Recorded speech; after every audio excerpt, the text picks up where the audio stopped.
Hello and welcome to the fourth and last of 4 sessions of Cryptomancer, which is a fantasy game about hacking.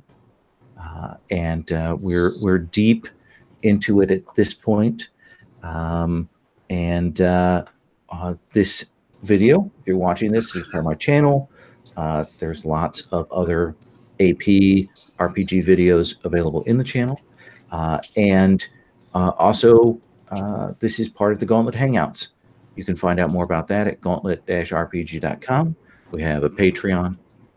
We have a blog. We have a zine. We have multiple podcasts. And nearly 200 games on the calendar for February. So a ton. This game is sort of hitting its climax. The sort of basic setup is that we have 2 criminal gangs, vast criminal gangs that have been operating in the city of Crucible, and the big bad of the setting, the Risk Eaters, wanted to just have this struggle between the two go on and on and on and drag on. And both groups are nasty people, and our cell of heroes on the run have decided to get in the middle of that and cause a war between the two sides, essentially to light that powder keg. And they've been working on getting that set up. I want to go over where our key figures are right now, what they know and what they're reacting to, just to kind of go over that. And then I want to talk about, what's on the table for you, and kind of answer any questions or have you fill in any gaps. On the one side, we have the Copperman, led by Barnabas. Barnabas took a significant blow last time because he was given information about his second wife having an affair. That was sort of leaked into there. And then very publicly, his son, Junior, was caught with essentially Junior's stepmom in a very public way. The stepmom is one of these Risk Eaters, an agent of that organization. She has been put kind of on house arrest on another estate with essentially all of her things taken away from her.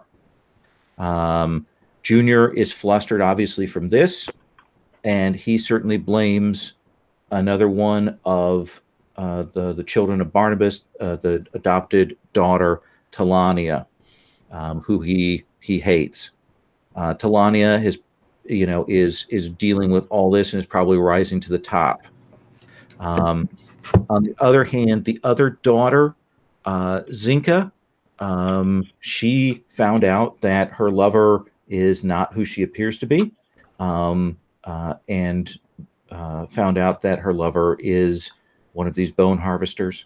And what's going to happen with that is a question. Also a question of how she's going to react to the vanishing, essentially the house arrest of her father. Her mother. So that's the things that are in play on that side. On the Silverhand side, on Hakata's side, nothing has quite blown up as visibly. You took out the Risk Eater agent who was amongst the Silverhands with an alchemical concoction. He's not dead, but he is infirm for a while. He will be getting up at some point. So that's still a thing that is out there. Hakata, you haven't really touched her so much. Haven't gone at her because she's paranoid. You did find out that she and Dance are sleeping together. You also worked on Grimport, the other dwarven agent of the Silverhands, and gave him information about the fact that Dance and Hakata were sleeping together and raising his suspicions on that level and creating a rift that way. I think those are the big details. What did I miss in that? Sherry, anything that strikes you? Nope. Brian, anything? Well, you said that we told Grimport about the relationship between Dunce and Hakata, but we also gave Dunce evidence that Grimport was responsible That's for his right. face being encrypted. Yeah, so they are very much, that is simmering for a blow up there. Patrick, anything else I missed? I just want to be perfectly clear that the way that we caught Barnabas Jr. and Soraka was we found out where they were going to be doing their illicit deed and setting up a remote explosion glitter bomb that covered them both in like uncleanable glitter from head to toe for like a week. It was fabulous. It's pretty amazing. Yes, it was pretty amazing. So the both sides have their inner turmoil. Like both of them are off balance and kind of on their heels in respective ways. The question is how that powder keg is going to get lit, and that's what we're going to talk about today. How you want to approach getting things to blow up, and of course, once that starts, there's going to be plenty of opportunities for you. Depending on the time, whether you want to try and, use the distraction as an opportunity to seize resources, like money or co-op networks, because they probably have cells of people that they communicate with, whether you want to co-opt their shard networks, whether you want to eliminate particular people. There's a lot of choices once this fire starts about what you want to do. And I think we need to then zoom in to the group again in your hideout. Again, the camera will sweep through the bathhouse and then through the steamy laundry at the back of the bathhouse, and then down a ragged tunnel into a variously lit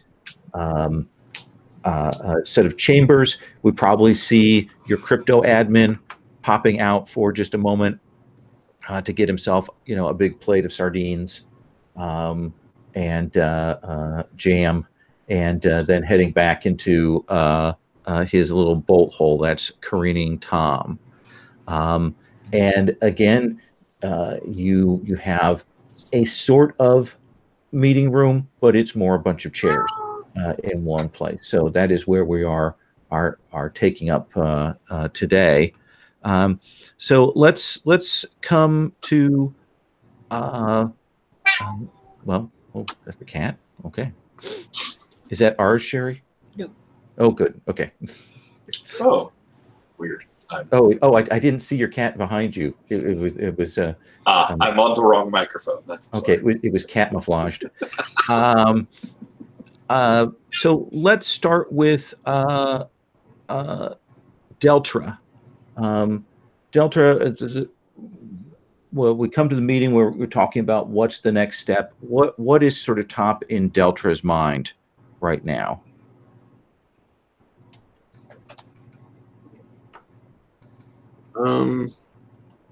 Well, I guess task number one to sideline the risk eaters among these organizations is done. So now's the time to start turning them up the heat between the two. It seems like, how's it pronounced? Quildoba is kind of the link between the two. If he could be part of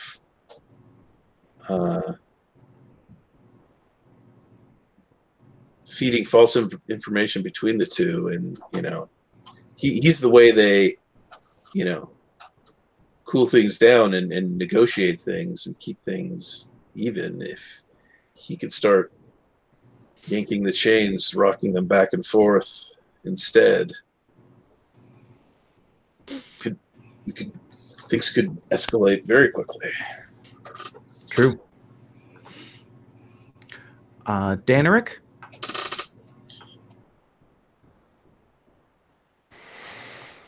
Um,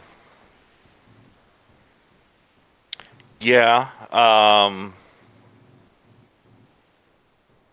And I think a good way to direct things as we have it going now is we've got Dance and Grimport like basically at each other's throats. So if we can just push that over the edge, get Grimport and hopefully his men like pushed out of that organization, it'll create weakness. If we've got Quildoba or something sending like little hate bits back and forth between them, then hopefully like that weakness being there will be enough for the Coppermen to come in and pounce. From that end, we things are very stacked in the Coppermen's favor. If I had to guess at the way things are right now, like the Coppermen will probably come out on top and be the ruling organization after they crush the Silverhands, just because we've got Barnabas sort of in the doghouse, and Barnabas Jr. rather in the doghouse, and not in favor, and instead Talania moving towards a warlike posture, and she's very, very capable. So it depends on where we want to end at the end of this. Like if we're okay with one master criminal organization, or if we want to make sure they both blow up and we go back to a sort of like holistic spread of little gangs everywhere sort of thing. Rook? I think Zinka is the one that we probably can get to make the first jump at the Silvermen or the Silverhands.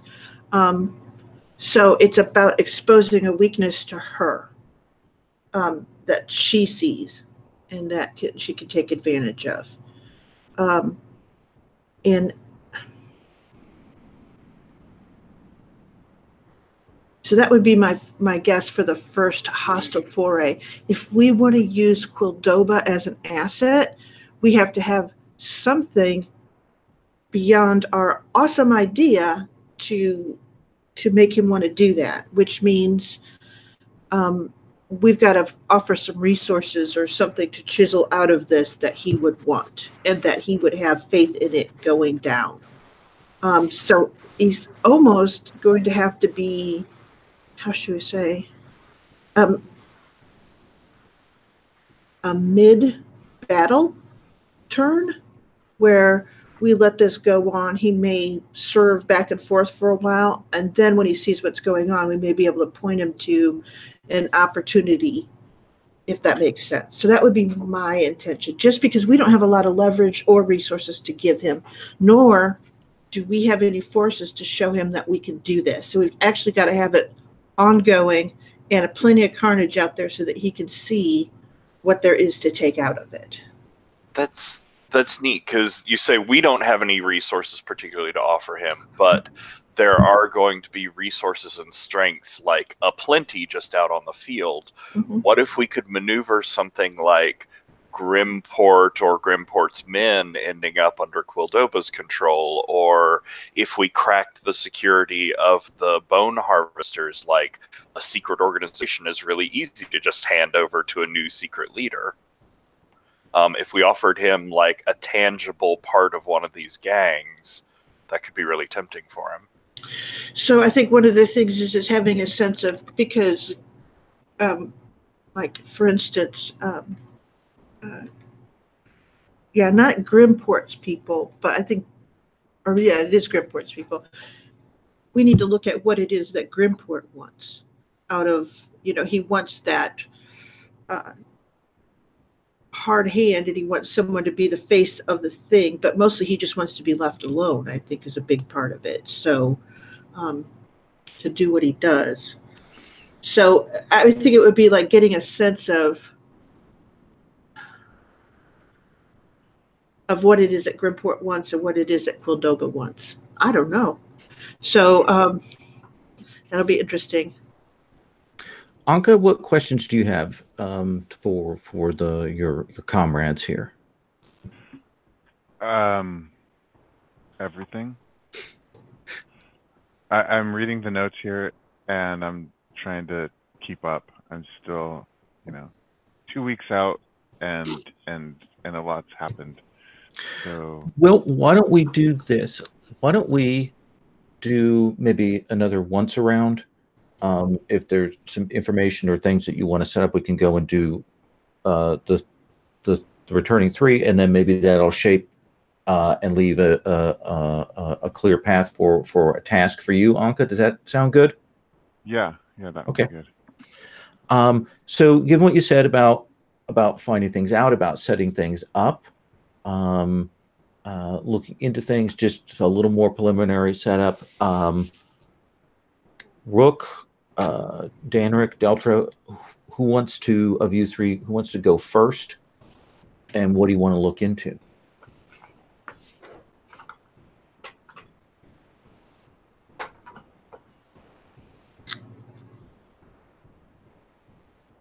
I think I want to look into Quildoba. Okay.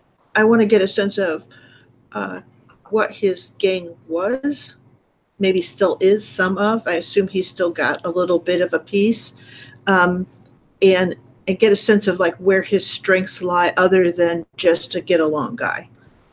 Sure. So, and you're trying to go a little deep here, right? You want to get not surface info. So, what is your approach for that? How are you hitting the streets and getting this info? I think. That's a good question. So.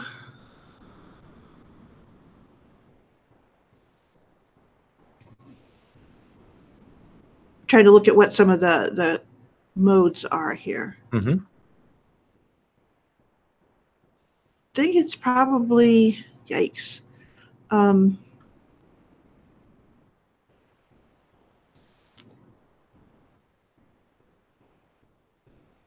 think it's going to have to be charm, and I think it's probably about working through from his closer acquaintances to the ones who worked with him before but aren't with him anymore, getting that sense of what kind of things he did, what his strengths and weaknesses were. Okay. Does that make any sense? So it really is a series of lots of drinking, I think, as much as anything else. But charm, I think, is it. Okay. Which is not always my favorite one to go to. So, but here we go. The roller party. Yeah, I just got to find it. I will also tell you that I rolled to see, based on your risk, whether the risk eaters come after you this session, and I did not roll under a 15 on percentiles. That is going up fast, though. Okay, so all right. So I'm getting 3 and 2. Mm-hmm. So And you ignore one botch. Yay. Will be critical, I have no doubt. Okay. And so a 99356. Okay, so that's 2 successes on that with an 8 to get tough stuff. Okay. So let me give you some basic stuff, and then I'll let you ask two deep follow-ups. Thank you. Okay. So Quildoba had a mid-sized gang that got kind of peeled off by both sides until he had essentially a core group of people. And when things came down to it, he essentially cut deals so that his, inner circle people could walk away without getting killed, like sent off to other towns, other cities, put in legit businesses, that kind of thing. He clearly went through and did that. His gang had been much more of a hereditary thing. Like he was, a third generation criminal in town. And he definitely had a tight sense of loyalty to get his people out. And managed to do that. So All what right. are your questions?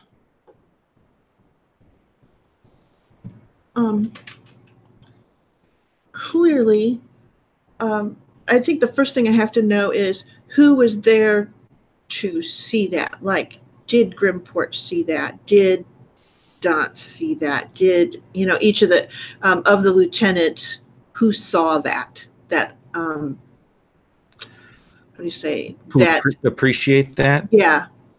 I would say Hakata, Grimport, and Dance all, and then Barnabas,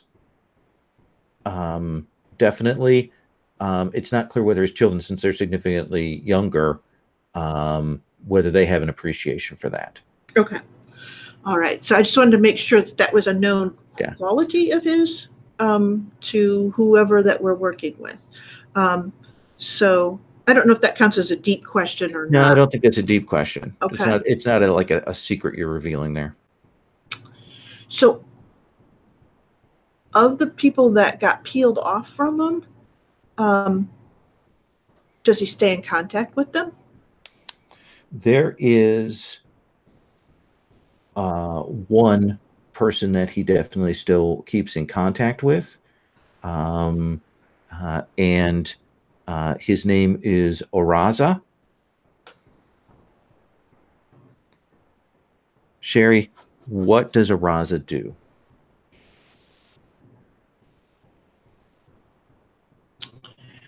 I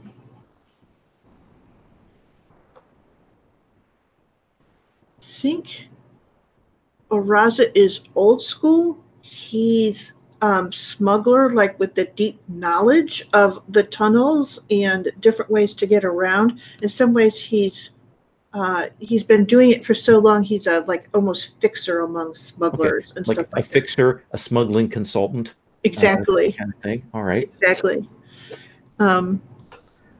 Yeah, That he kind of probably got out to a safe point from Quildoba, but then walked back in, and is operating there. Okay. Maybe he used to be in the city and brought things in. Now he's outside the city sending things in.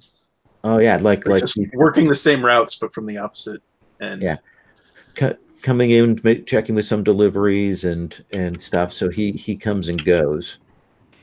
Okay, and then so he's not within any of the other two gangs, right? No, he is outside of that.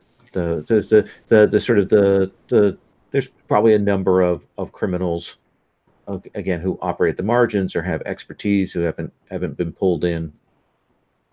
Okay, good. That's an awesome person. And I think the other one is I want to ask for, is there one of his, because you said that some of his gang got peeled off into the other groups. Mm-hmm. So I literally mean, like, are there some of his former group gang people who are in the other gangs now, Silverhands or Copperheads, that he keeps in contact with? Yeah, you think that's part of how he operates, is that he probably has a very informal, quiet network of just a handful of people in each one that they talk old school, and he gets a feel for how things are operating.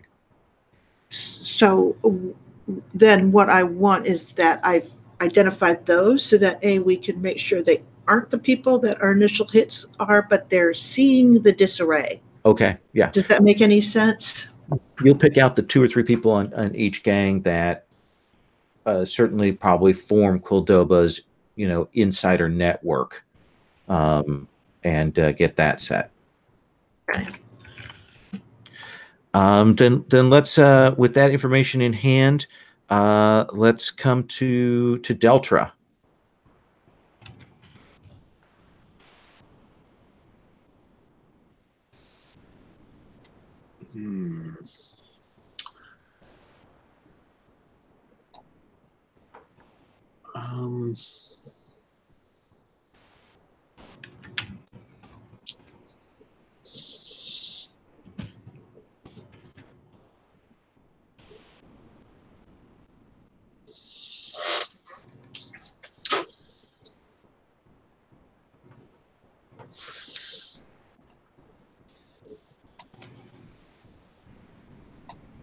So, I mean, it seems like the best way to get Quildoba on our side is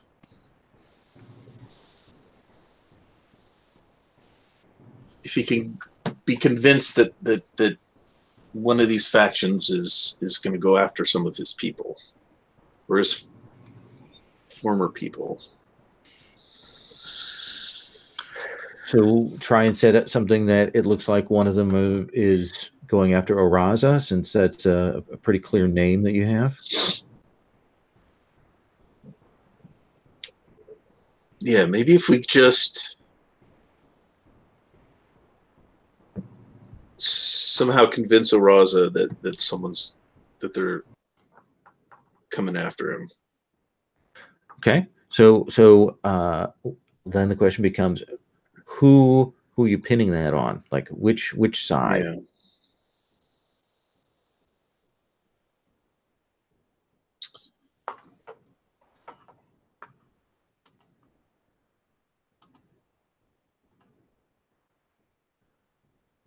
I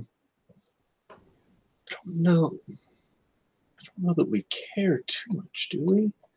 I guess if there was anyone that Oraza has just bumped up against, that has had issues with, is most likely to believe a nasty rumor about. Well, the easiest and most visible thing is you could fake an attack by a bone eater, a bone harvester. God, Sherry, keep doing that to me.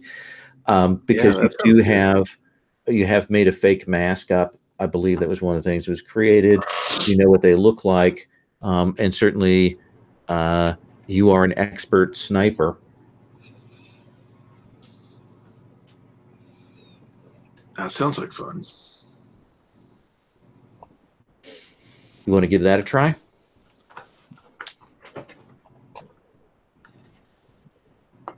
Yeah, let's do that. Okay.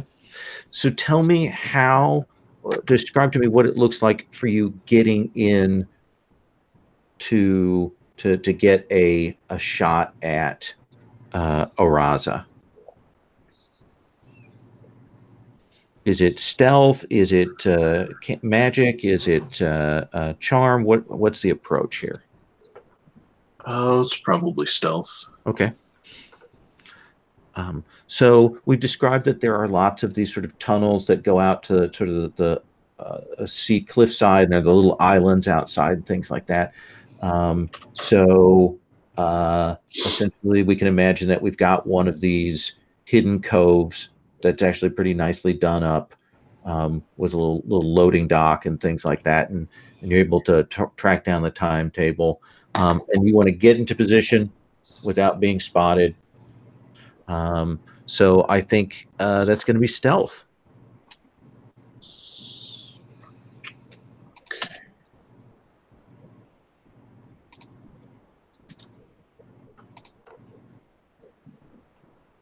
Oh, wow, that's a bad roll.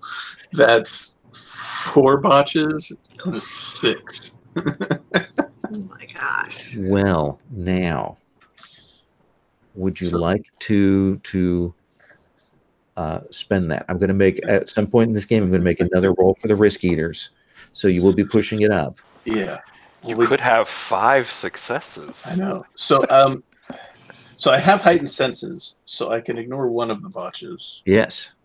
So I guess is the 6 a success, or what was the?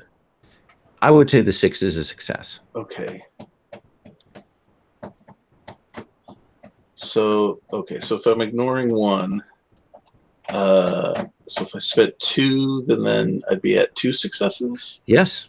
That'd be probably good enough. Or do we want to do 3 and get it to 4 successes? I don't know what that.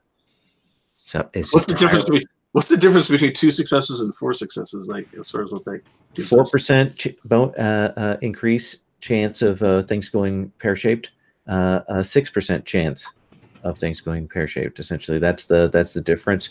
And in terms of quality, it is a jump from clear success to dramatic success. Dramatic success.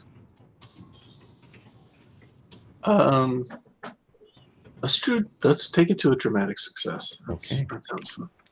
I will raise your risk to 20. So you will be able to slip in unseen, and you want to position yourself so that people can see you after you've taken the shot and get out. Where are you perched? That is like the perfect place. I'm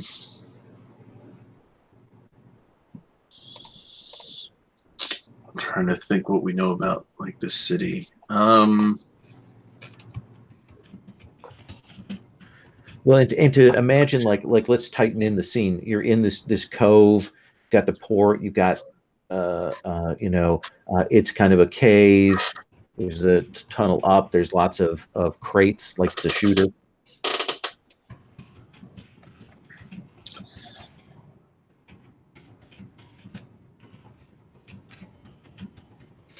Are you hanging from the roof with your spider climb? Yeah, I mean,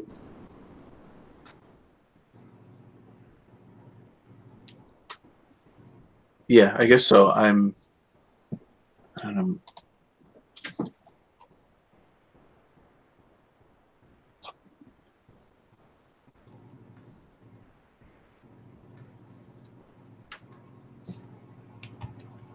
Yeah, I guess I've just climbed to the roof.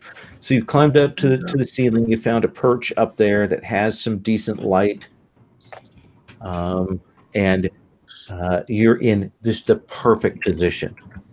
And you want to shoot so that it looks like it misses him, but it looks like a decent shot. Or do you want to wing him? Yeah, that's another good question.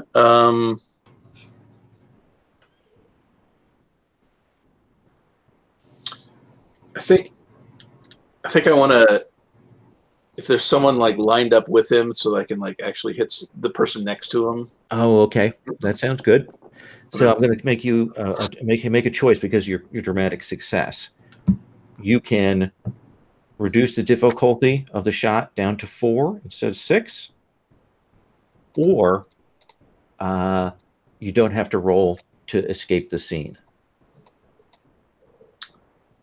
I will say I don't have to roll to escape. Okay. Then let's have you make that fired missile roll. Okay.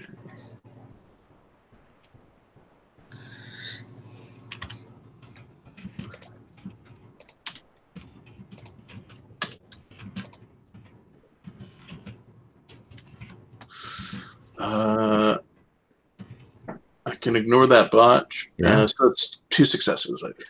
Yeah. So there's this, like the just a longshoreman who's kind of stopped to talk to Oraza. Oraza's got the tightly cropped beard. He gets along with people and stuff. And then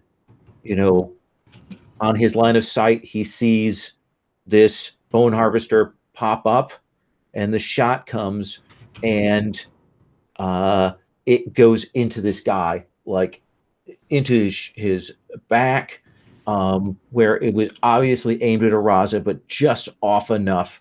And the guy cries out and crumples to the ground. And, Araza's sitting there stunned because he knows what that means. And then dives behind cover. And there's all kinds of shouting and chaos then as you duck out.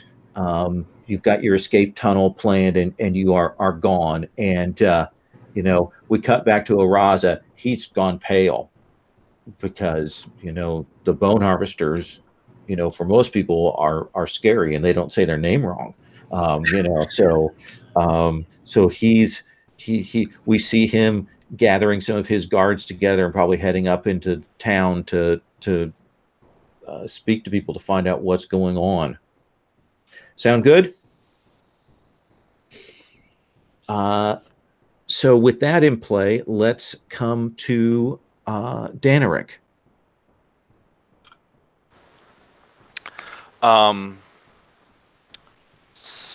So Grimport. Mm-hmm. It's sort of a broad question, but let me lay out my concerns. Maybe we can refine it. Sure. Grimport, from all indications that we've seen so far, is just sort of like a guy. He's just a guy who's out there doing his like 9 to 5 crying so that he can go home, make some craft brews, share them with his bros, put them out at his bar, and like bask in that whole scene. Yeah. It's extortion, it's gambling, it's all of that kind of stuff. But it's it's nothing like emotionally involved. He's just there for the paycheck and for the stability of criming, so that he can go about living his life. And to remind you, when we took up last time, Grimport's move in response to the info was to mobilize his people and start like pulling in his monies and things. Because he has over time, I'm sure these people were perfectly nice when he started working with them, but he has over time found himself working with a cult leader who's leading a gang of secret assassins, and a crazy guy in a mask who's making like weird, insane Batman villain drugs and shit like that. So I want to know, like, what shoot, what's her name? Silverhand lady, Hakata. What Hakata initially offered him that drew him in, or what she's like providing for him that he can't keep otherwise. Like, what did she buy and or is keeping his loyalty with? Does that make sense? Oh, okay. Like, what could someone else offer to him that she's providing that would like draw him away, convince him like these crazy people are worth leaving?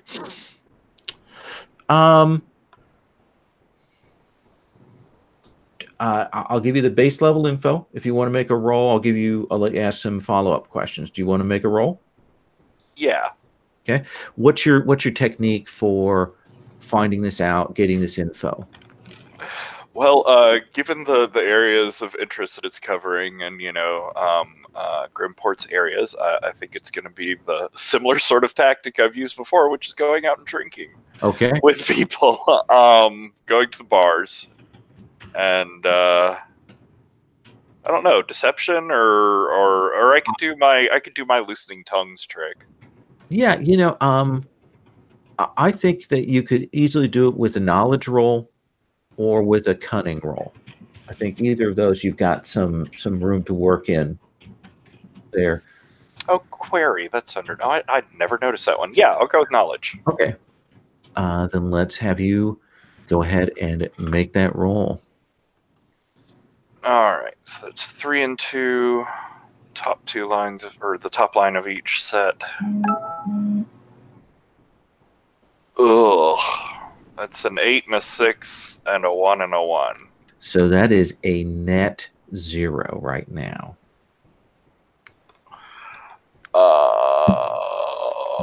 I mean, what's the worst that could happen? I'll spend the 2. It'll be a 4. So that is a dramatic success then. Everybody's a winner. Hold on, let me raise that risk to 24. What now? Okay. Sorry, I missed that. There was some buzzing and I didn't quite. Yeah, there we go. So let me give you the basic info that you know, and then I'm going to let you ask sort of more specific follow-ups. One of the things is that when Grimport got brought in, he was kind of mid-level, but demonstrated reliability, like consistency. But he didn't shine. Like he wasn't outstanding in a particular way. And Hakata clearly saw his potential, and essentially let him have an open hand, brought him in and keeps hands off. on his operation, to the point where Grimport really has tight control over all of his people, and manages them, and then just reports to Hakata. Because he's been given a free hand in that way, that's what's kept him loyal. Now I'll give you some follow-ups.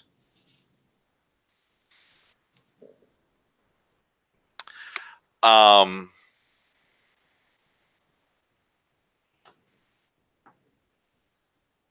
let's see, as a stick,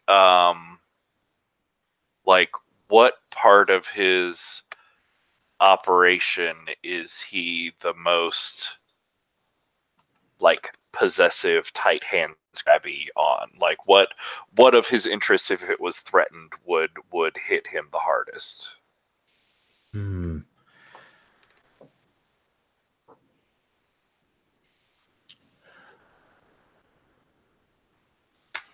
Let me think here. I think that he has been, branching out. We mentioned the tavern and things like that, and he's gotten a strong control in terms of the smuggling and control of the things you need to brew, like hops don't grow around here.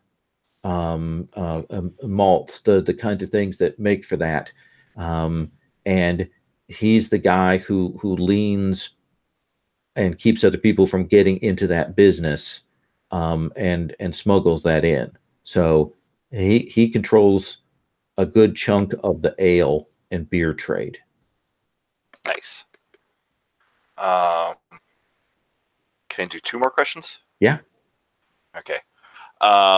Who out of it? You got all those successes that you spent those so many. Look at that. Who out of his organization does he trust / listen to the most? Oh gosh, let me. Male or female? We have a female lieutenant on the other side, so let's go male. Okay.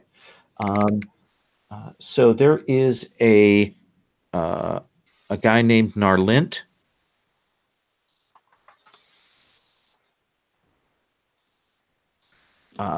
Who is the strong, quiet guy who stands at the back of the room whenever Grimport's around. There's some rumor that Narlint used to be like a really, really impressive assassin, and kind of retired from that biz, and that Grimport helped him out. And he's the guy that Grimport drinks with. He's the guy that's in the room whenever Grimport does things. And that's Grimport's dude. Okay. Then final question, and I think I have a feeling of part of the answer. But if Grimport were to kill or more likely have someone killed, I think I know who might do it, but what would it look like?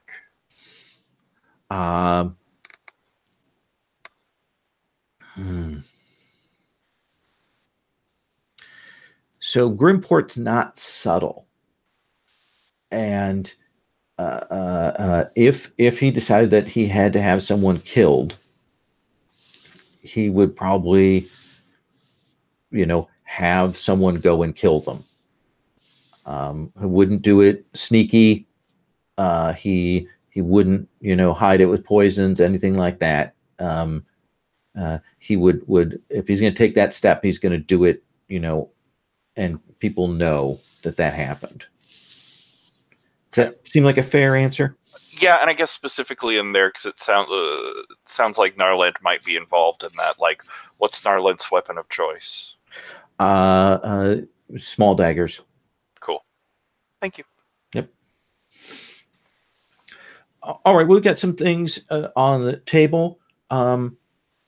Anka, do you have a thought about what you'd like to do, or do you want to ask some questions to the group to help focus you?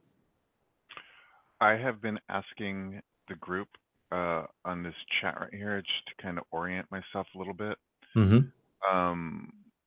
The last question I asked was, why does it say Copperman / Daunt's gang? Okay. Because Chirana is one of the Coppermen, and she serves under Daunt's. Daunt's is her boss. That would mean she's a silver hand, not Copperman. Oh, I right. think a typo. That's a typo on my part. Thank you. Okay, so that was throwing me for a loop.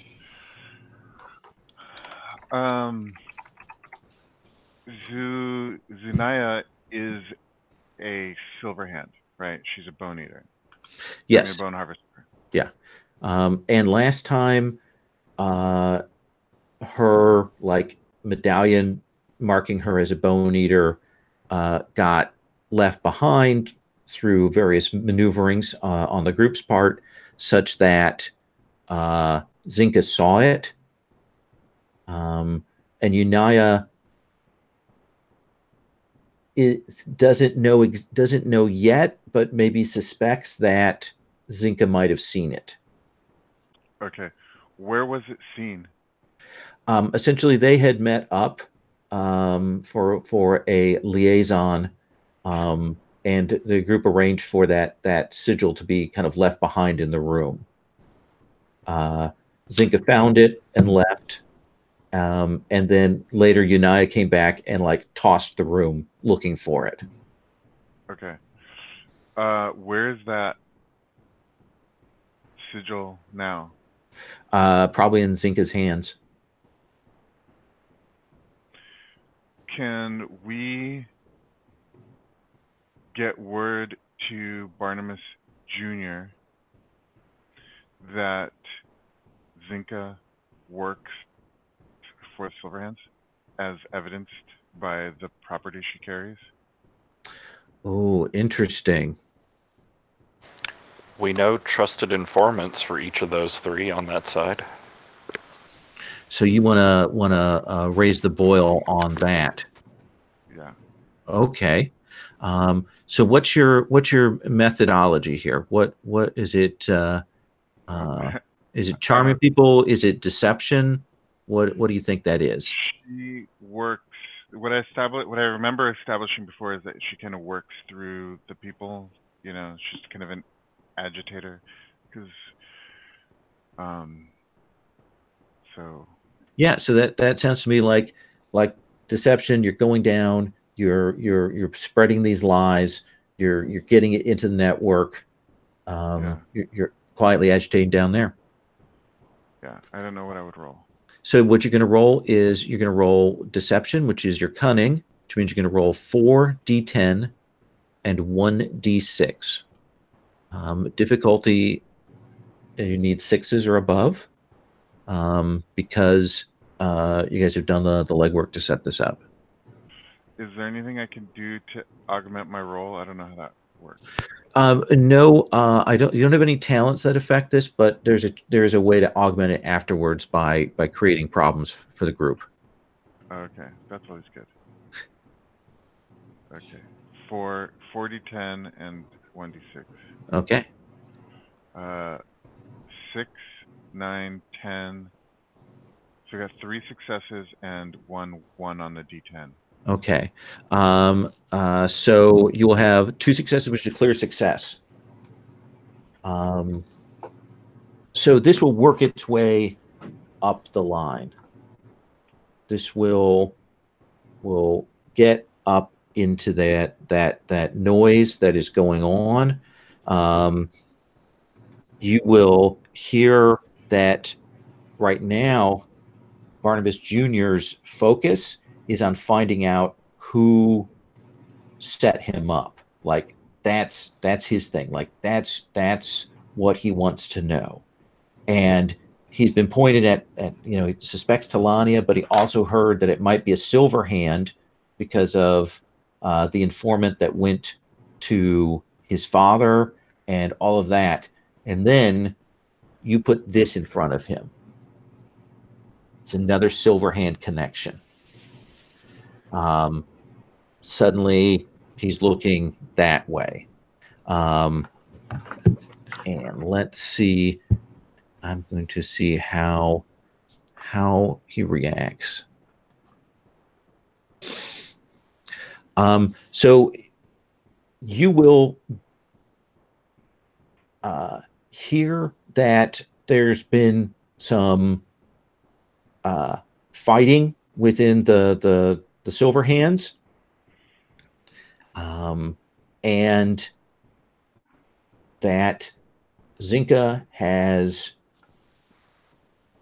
like vanished, like she's gone off the radar, and her father is furious, and you will that Junior is pointing fingers at her, and that she has dropped down. Okay, so to clarify, Zinka vanished now, or had she previously vanished? No, this is a reaction. This is fallout. Essentially, after Junior starts to push and make some challenges, Zinka very clearly thinks her mother got put away. There's all this stuff going on. We've got the Silverman. Something is going on, and she drops out from the Copperman's vision, at least. Like where she's supposed to be, she isn't, and people in the Copperman don't know where she's at. What is Zinka's role? So Daunt manages the assassins. Grim is the out thug, manages the thugs. The bone harvesters harvest bones. Mm-hmm. What is Zinka's role in that organization? She was the youngest of the siblings, and really hadn't been. She had money. She had a little bit of authority to throw around, but she didn't have any real responsibilities within that. So she had put a lot of her attention on developing her magical skills. Okay. So let's come back to the group then.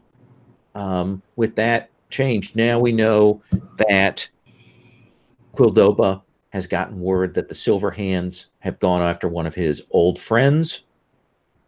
Zinka has vanished, and the Coppermen are up in arms, and Junior is shouting about Silver Hands involvement, and this was all a setup, and blah blah blah, and that this is very clearly Zinka and her mother, and he was seduced, and this hadn't happened before, and he fell for this thing, and he's trying to sell that line of goods to his dad.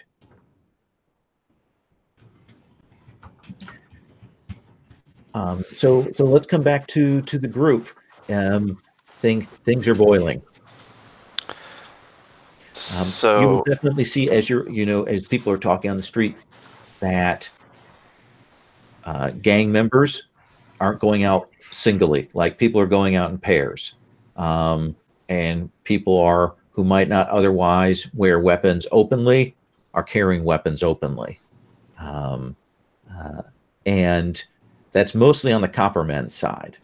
Like, they're the ones that seem to be gearing up, and that's just now filtering back to Hakata. So my thoughts for next couple things I was looking at to sort of culminate the Grimport thing would be killing Tirana and making it look like Grimport was behind it, like using his methods on the idea that Daunt has just found this evidence that Tirana was a traitor working with Grimport. Grimport got wind that this was going on and that Daunt was coming after him, and so he was trying to kill off Tirana as a potential leak of information and sort of seal that whole deal in Daunt's mind and send him screaming after Grimport. Simultaneously, though, or around the same time, we need to let Quildoba know that, like, part of Hakata's organization, Grimport is ready to just, like, pick up his stuff and run, that Grimport is under threat, that he needs a sanctuary, that he's looking for somewhere, and sort of encourage Quildoba to go reach out to Grimport and set that up. So that's my sort of, like, two-part for finishing off that part of the plan over there with the Silver Hands. Deltra, Rook? Well, I think right now, to Quildoba's eyes, then the Silver Hands look like the rat bastards. So we've got to up the Copperman assholery as well to his eyes, so that he isn't just, how do you say, just protecting a piece of Grimport, but that he's willing to actually step up and help mess these things over. Maybe he absorbs Grimport and Zinka. Interesting. I'm sorry, you were going to say something. No, it's good. It's just that we got to find Zinka again, if that makes any sense. So, and then,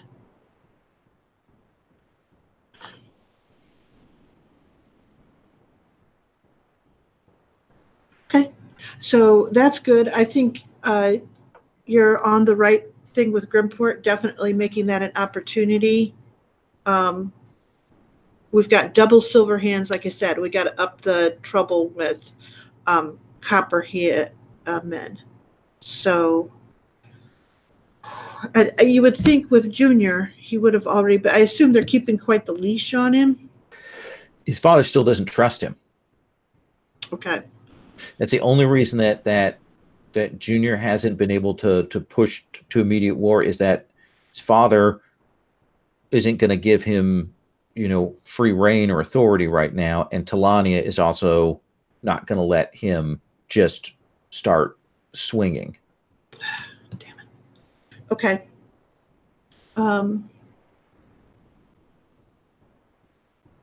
So I think I'm going to find Zinka. I think we can still weaponize her. So that would be my first thing, is to bring her in to figure out where we can get her to either try to prove her Copperman loyalty, or to, how should we say, step aside and maybe go for an alternate place where she could have some power. That sounds reasonable. Okay. Do you want to carry that out now, and then we'll move on to other once-arounds, or what do you think? Is that the thing? I thought we were just kind of giving a... Oh, no, you're just kind of talking. I didn't know. So I thought that we were just kind of going, these are the things that we're thinking of. So I was just putting out there that would probably... But I could do it. I just wanted to put that out there for other people so that they could plan around each other's actions. Deltra, your thoughts?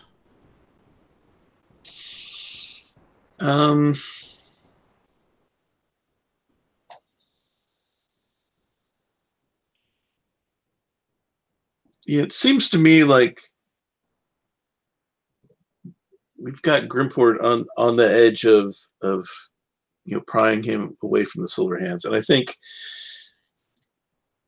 if the Coppermen know things are that unstable, they wouldn't be so reluctant to go to war against the Silver Hands. So I think we need to knock Grimport loose, and that'll tip things off more than anything.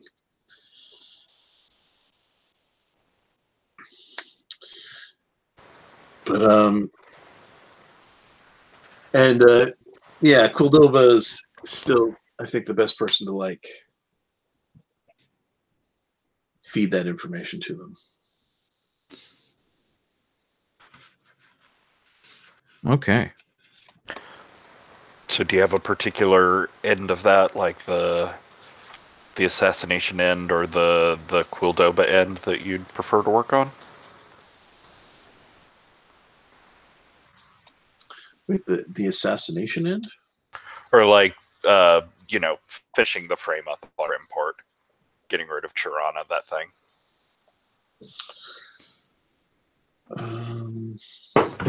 Oop.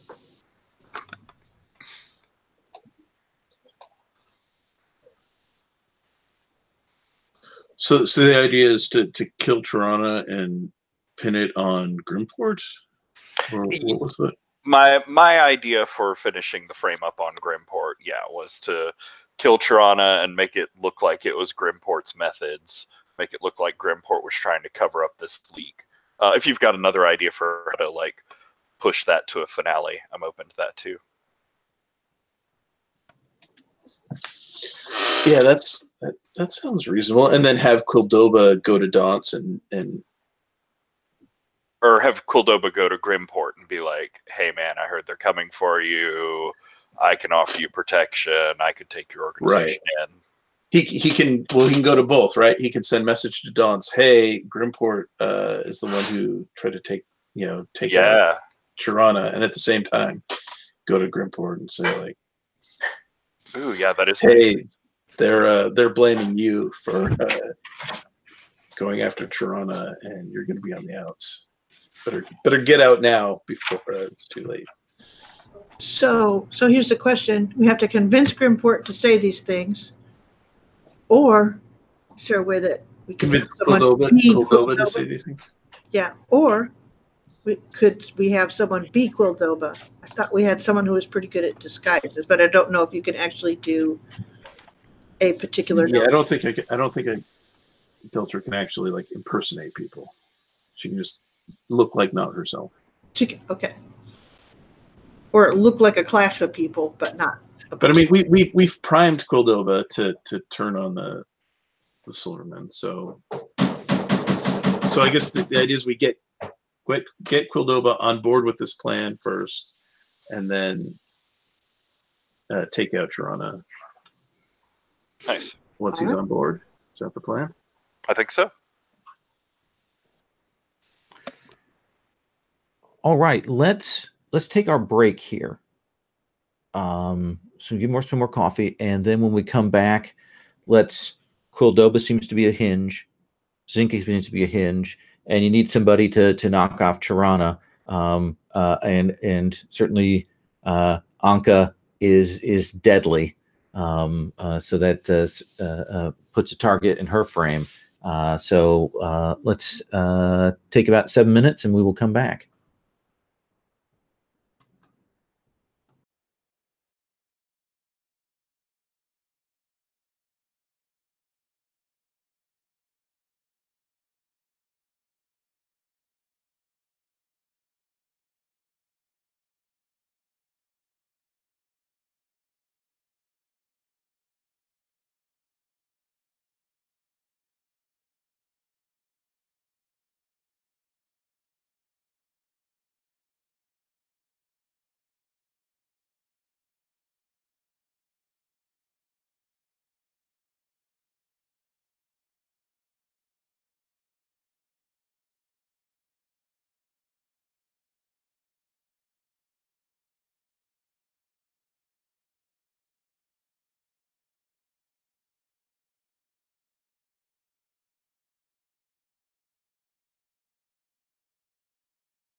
Hello.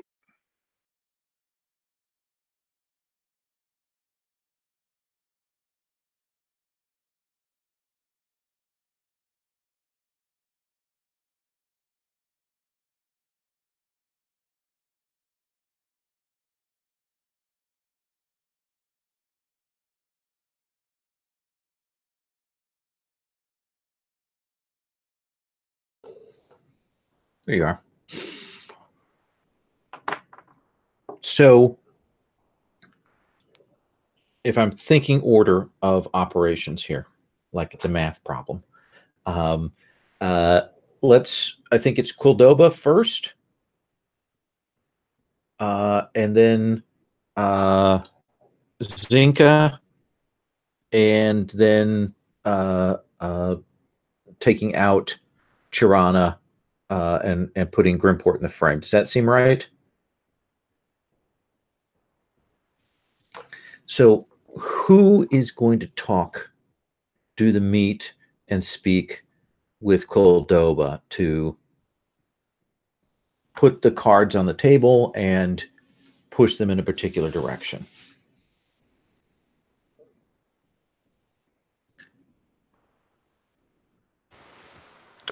In our roles and investigations with him, has anybody actually interacted with him yet? Not yet. Only very slightly. So, in the sense of I asked him to talk to me about things. Oh yeah, I guess that is true. You did. You have interacted with him. Now I think about it, because you got that info from him. Mm-hmm. I might say that in some ways, Deltra looks like his kind of people. That sounds weird, but she really super does. So that's the other thing, is that Deltra is, you say, she has the demeanor and the skills. But yes, I have interacted with him before. Deltra, do you want to do this op, or do you want to hand that off to Rook? I'll take this one. Okay. So you've already established, his pattern. You know where he's at. You've picked up a lot of his back and forth, and you will know that he has helped Oraza get to a safe house until they can figure out what's going on. And so you go to approach him. He's at a tea house, essentially tasting some of the local blends and sitting there and clearly concerned. Like, clearly there's a lot on his mind, and he's probably waiting for people to come and bring him information. Right. So tell me what this approach looks like. My biggest question is, like, who am I representing myself as? What group or interest am I claiming to be from? An interested third party, the risk eaters, something else?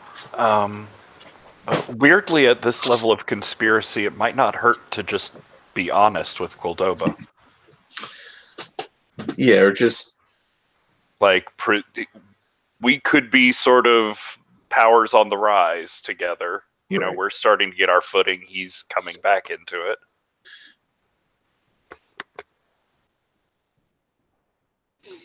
I like that we're here to solve a vendetta, but there's going to be pieces to pick up if he wants them. I think just we're a group from outside the city who senses opportunity, and yeah. So you can approach, and again, you have that innocent look, that talent. So he doesn't think anything of it. He'll smile at you and he'll say, "Hello, young lady."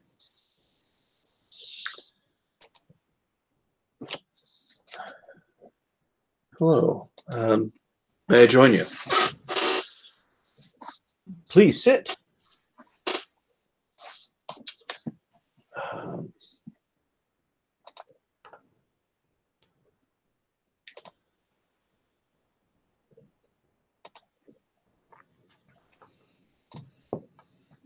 Sorry.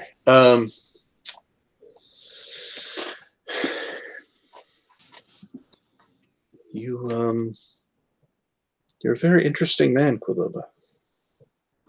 Ah, you have my name. Then you have me at a disadvantage.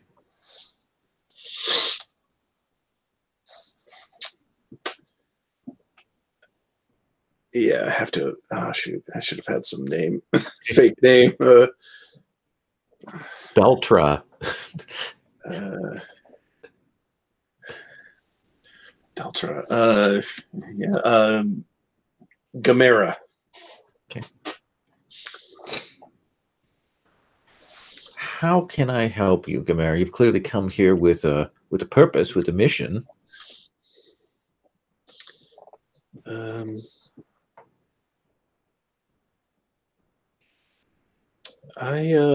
You're not here to stab me. I just want to make sure of that.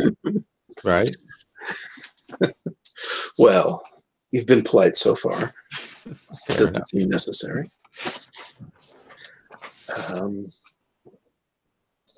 You were in a very interesting position. Interesting to me, interesting to my employers. Mm-hmm.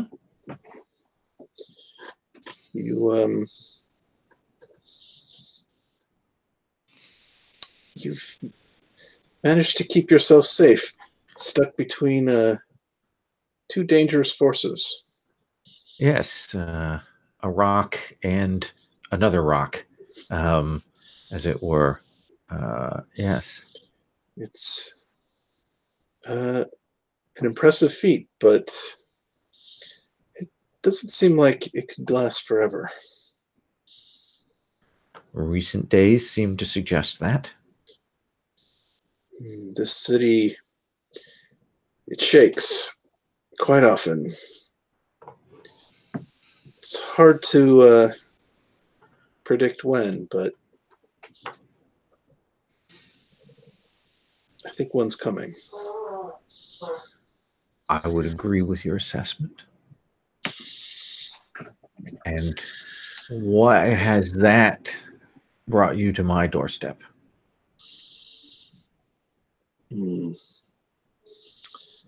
I've been sent by people interested in collecting those bits shaken loose.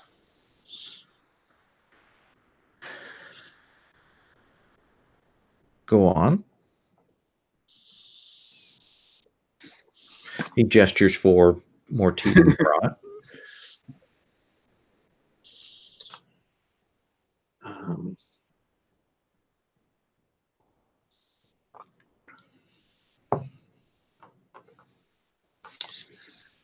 If I'm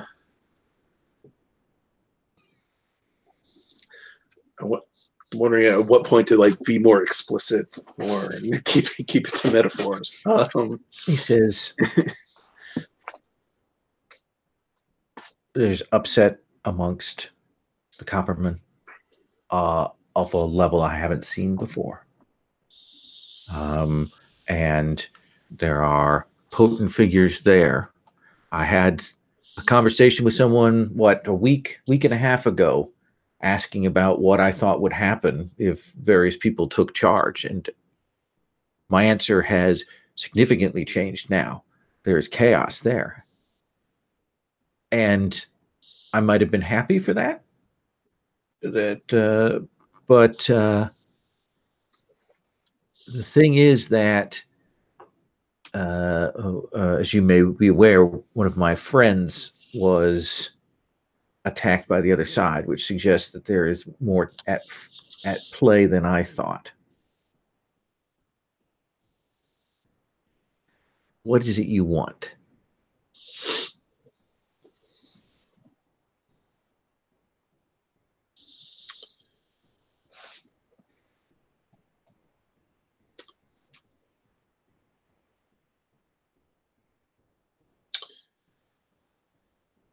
Grimport and Daunt's. No love lost there. So it shouldn't be hard to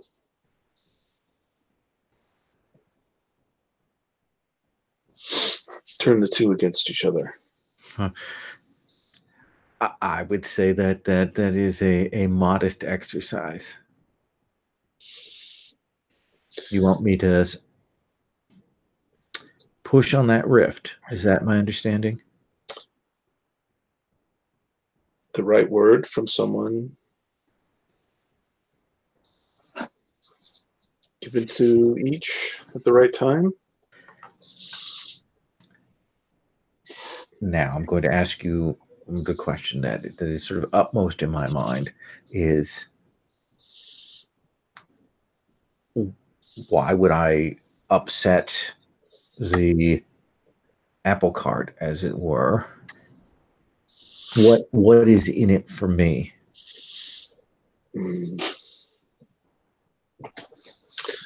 Well, when the apple cart is going to be upset with your help or not. It's offering you a chance to be collecting apples afterwards instead of being underneath it. Let's have you make a charm roll. What is my charm? My presence is 4, so that's 4 dice. 4.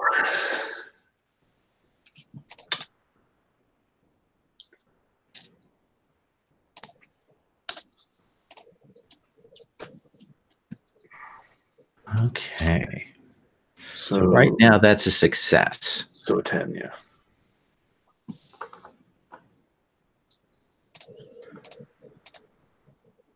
And no botches, so I can't change it anyway. He says,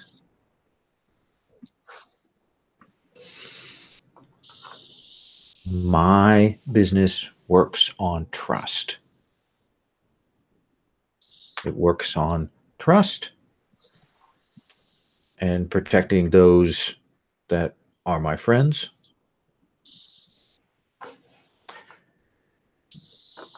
I will aid you in this, but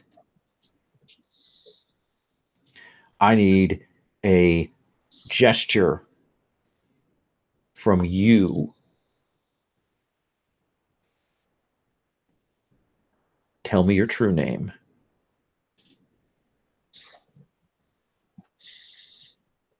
So that I can know and trust you and trust communications from you.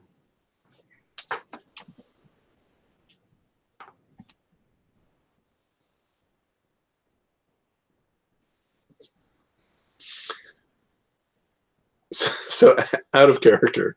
Yeah. Like there's no way I could give him like my true name.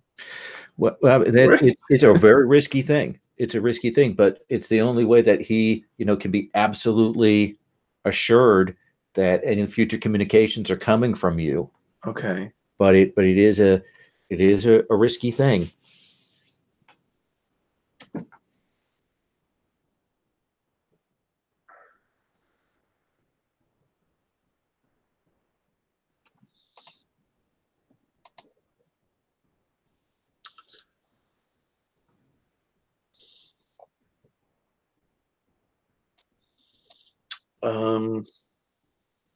Interesting.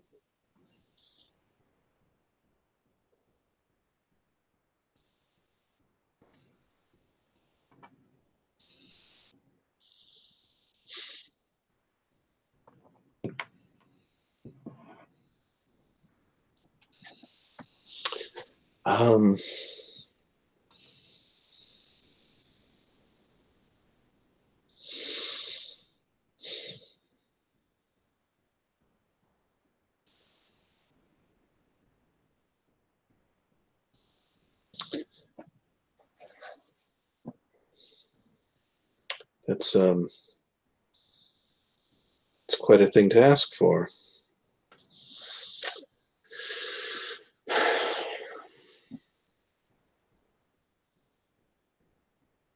You realize if I give that to you, it places you right in my crosshairs if I get the slightest sense that I can't trust you in return. Believe me, I understand the value and danger of such things.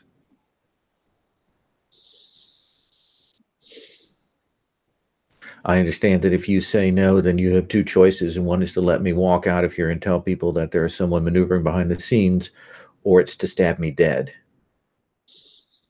So I realize what I've asked for.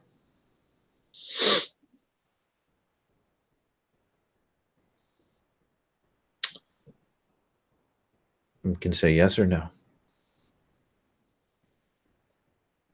If you'll give me your name in exchange.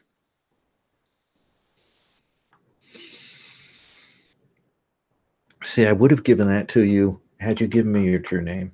I would have gladly handed that over to you. It would have been clear and above board, but now you're making demands on me here. But you remind me of my granddaughter. She has that same innocent look about her that belies her ability to thieve from the candy jar. Give me your true name first. Deltrianath.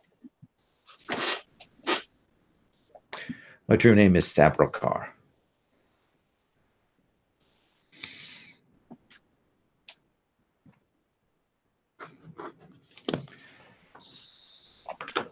I have work to do then. And he stands up and he says, she's paying for it. And he will walk out.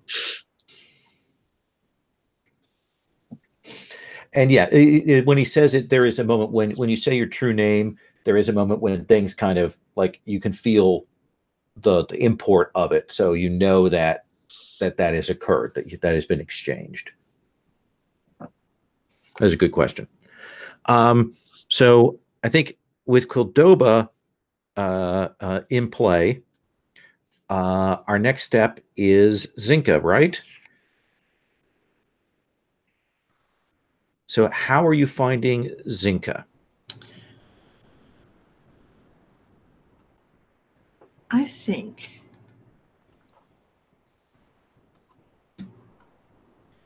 that this is a thing of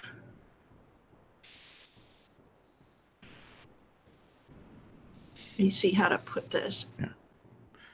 I think that this is as much as anything, it is a tracking role with the knowledge that, you know, essentially her mother would have made plans, if that makes any sense. Yeah. So I'm actually looking down those paths as much as anything else for a safe house that might have been arranged by her mother.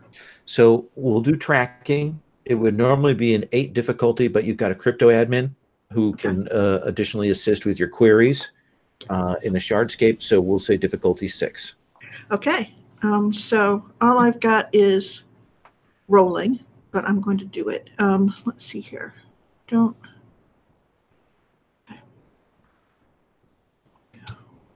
Go. What did you react to? In a second. Okay.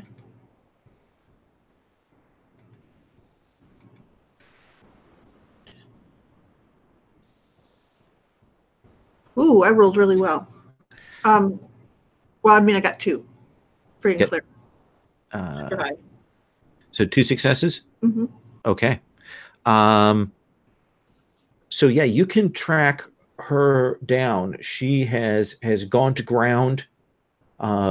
She's used some of her magics to help, you know, cover her trail and set that up. And she is very clearly working on a plan to bust her mother out of that house arrest. Like she wants to get her mother out because, you know, that's one person that she can trust. And her mother is cut off from resources and things, so she can't communicate with her, but she needs her help, needs her advice. And that is what she's working on. But yeah, you can get a location. Wow. Now we could keep the coppermen going in an Ouroboros of interfamily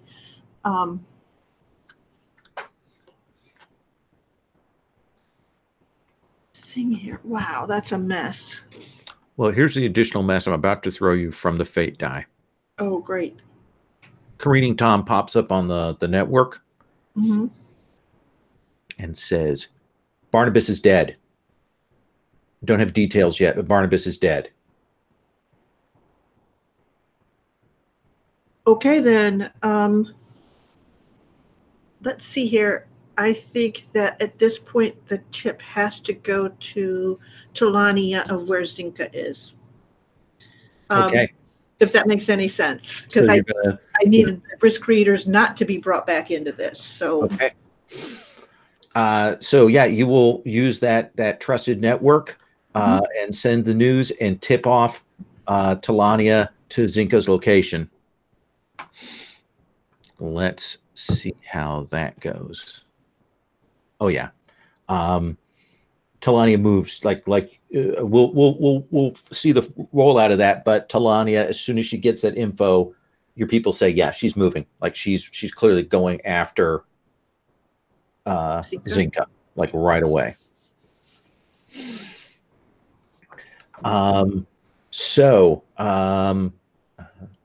Let's come back. I believe that we were talking about Anka essentially taking out Chirana in a way to make it look like Grimport had a hand in that. Hi. Making it look like. Wait, say that again. I believe that Grimport. you were going to take out Chirana in a way that makes it look like Grimport was involved. I was suggesting that, but I was more interested in the Copperman side of the fiasco. Okay, well then we'll hold on that. Patrick, did you want to take care of that Chirana thing then? Sure. I got a dagger with a strange, distracting tip. Let's go for that. Okay. So let's do that, and then we'll come back to Anka's op, since we kind of set the order of operations there. So tell me what this looks like for you, my dwarven friend, and it does help that you're a dwarf, of course. That will. I mean, it helps with everything, right? Well, yeah, absolutely.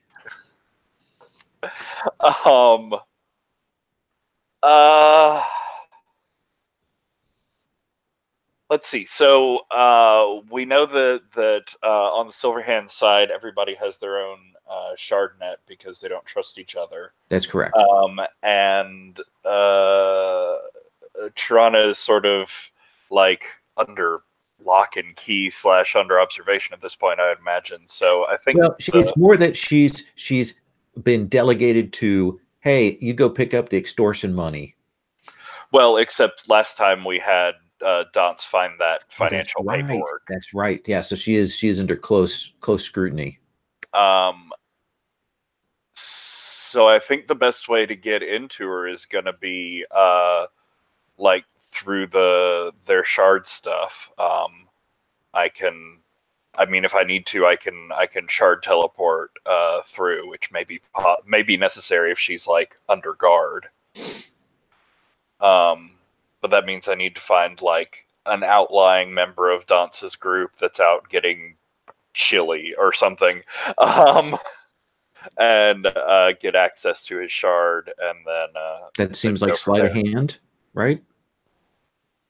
Yeah, to lift his shard, before he can notice, and you're just picking a low rank person, so let's have you roll for that. All right. That's all 5. The most dexterous dwarf ever. This game's weird. Let's see. 10, 9, 8. Mind freak. So, so that's a dramatic success, right? Mind freak. Yeah.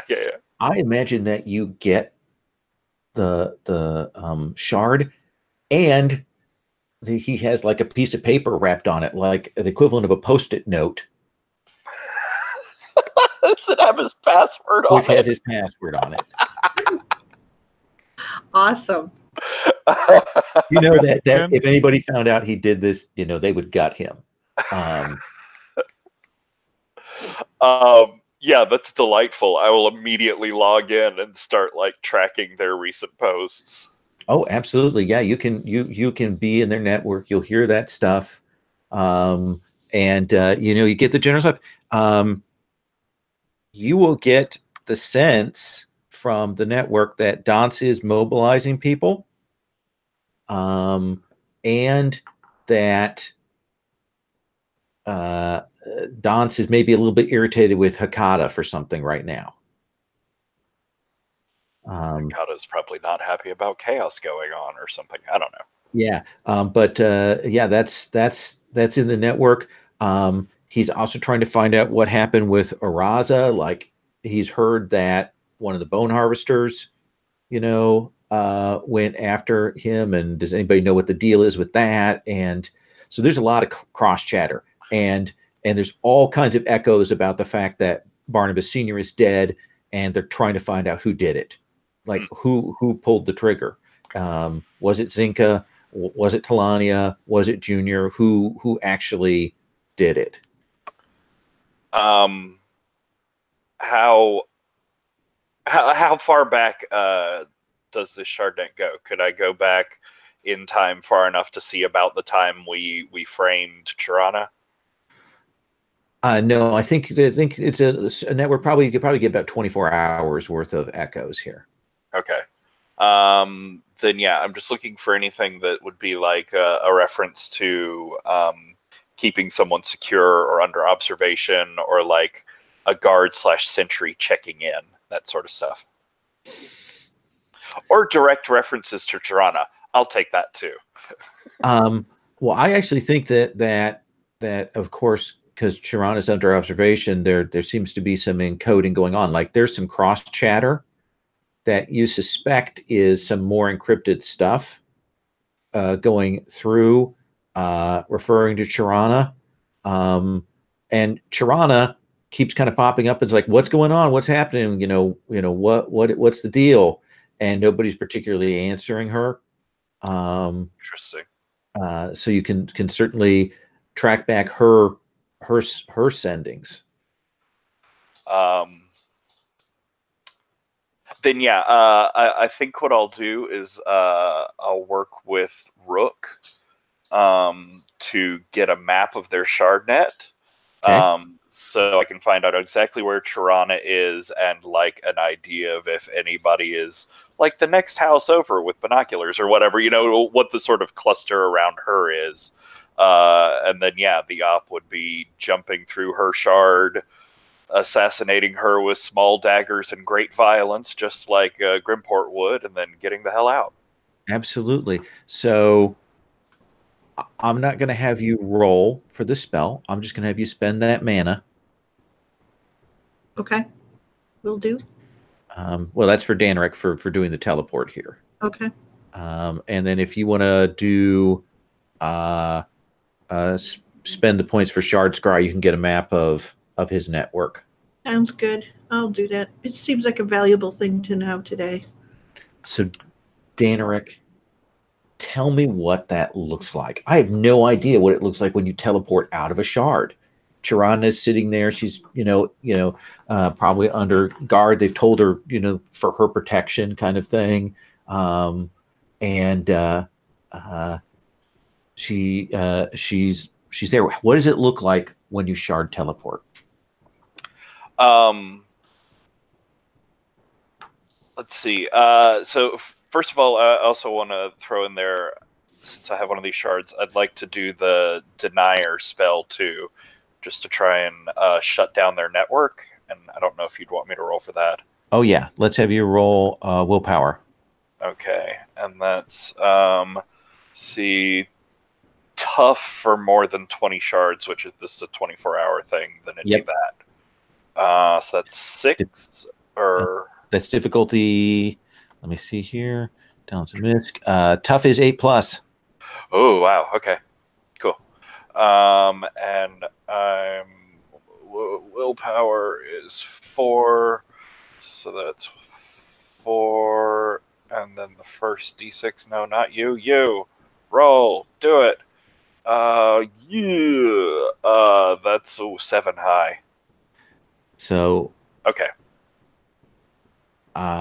you're not able to shut down the shard network. That's a shame, but Yeah. doesn't stop me. And I think that the network will be alerted that somebody is trying to shut it down. Like they can feel that spell, and their crypto admin's like, oh, we got an attack. So I think what it is the shard that I'm holding as I do this spell. It's cryptomancy, so I imagine there's like key phrase magic words to it that he says, and he lets go of the shard, and it floats in front of him, and it's like it shatters into its own web of shards that spread out and form the like boundaries of this portal that opens in front of him. He walks through, sort of trailing his hand behind him, which, as the hand goes through the plane of the portal, is when the crystal like shrinks and reforms down into his hand before it disappears. And then on her end, like her shard, she's holding it or wearing it or whatever, like pops out of where it is, floats in midair, and does a similar sort of thing as he comes out like knife a stabbing. Yeah, and she looks shocked. This is big magic. She's probably never seen anything like this. So she is like, there's that moment where she's like, what, I, and then let's roll the stabby, because this could all go terribly wrong. What? No, this Precise melee. You've got 5 dice. There's almost no chance. So awesome in it, and I get to ignore a bodge. Yeah. All right, that's all 5 of you, beautiful D10s. Do something cool. That's a 9 and 3 6s. So that's 4 successes. Oh. So she doesn't even get a word out. And you drop her. And there's no noise, no nothing. You drop her. And then I'll stab her a couple of times to make the weapon sort of obvious. And then I guess before I run, I'll like beat up a little bit of the room, make it look like it was like extra violence laid on rather than just pop out of nowhere and stab her without resistance. Absolutely. And they don't have her under particularly tight guard. And even if they did, there's so much stuff going on right now in the network that those people are distracted, and we will get a shot of you, wandering out and, having left the dwarf-sized boot print and the multiple stabs, and you are gone. A face in the crowd. And that will get back pretty quick to Grimport once they started tracking and having people report in, and then Tirana's shard is quiet, and he will send somebody up to check on her, and it's open, clear text. Tirana's dead. Looks like some dwarf stabbed her. And the crypto admin, starts changing passwords and that kind of thing, trying to isolate where the attack came from, all of this. So that chaos is starting. The fuse has been lit on the battle between Daunt and Grimport. Anka, you've gotten word about this sudden change up at the top of the Copperman. Yeah. How do we find out who killed Barnabas, or who is being blamed for the death of Barnabas? You could certainly we're hit talking senior, right? Yes. Yeah. Well, you could certainly hit the street.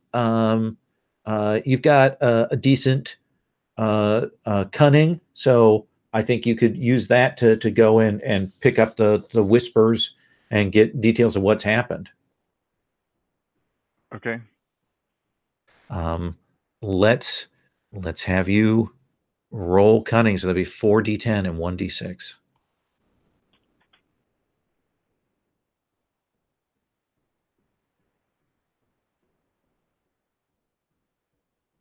What's the difficulty? Difficulty would be 6. I rolled a 10 and 8 and 2 ones. One of the ones is on the d6. Yeah, so you've got a net 0 right now. Okay. Are you happy with that, or do you want to push it and have a chance of? Yeah, let's push it. How do I push it? You just tell me that you're pushing it, and we're going to bump it up. I'm going to bump up my thing here. And I'm rolling the same? Nope, you don't re-roll. It just changes re-roll. the 2 failures into successes.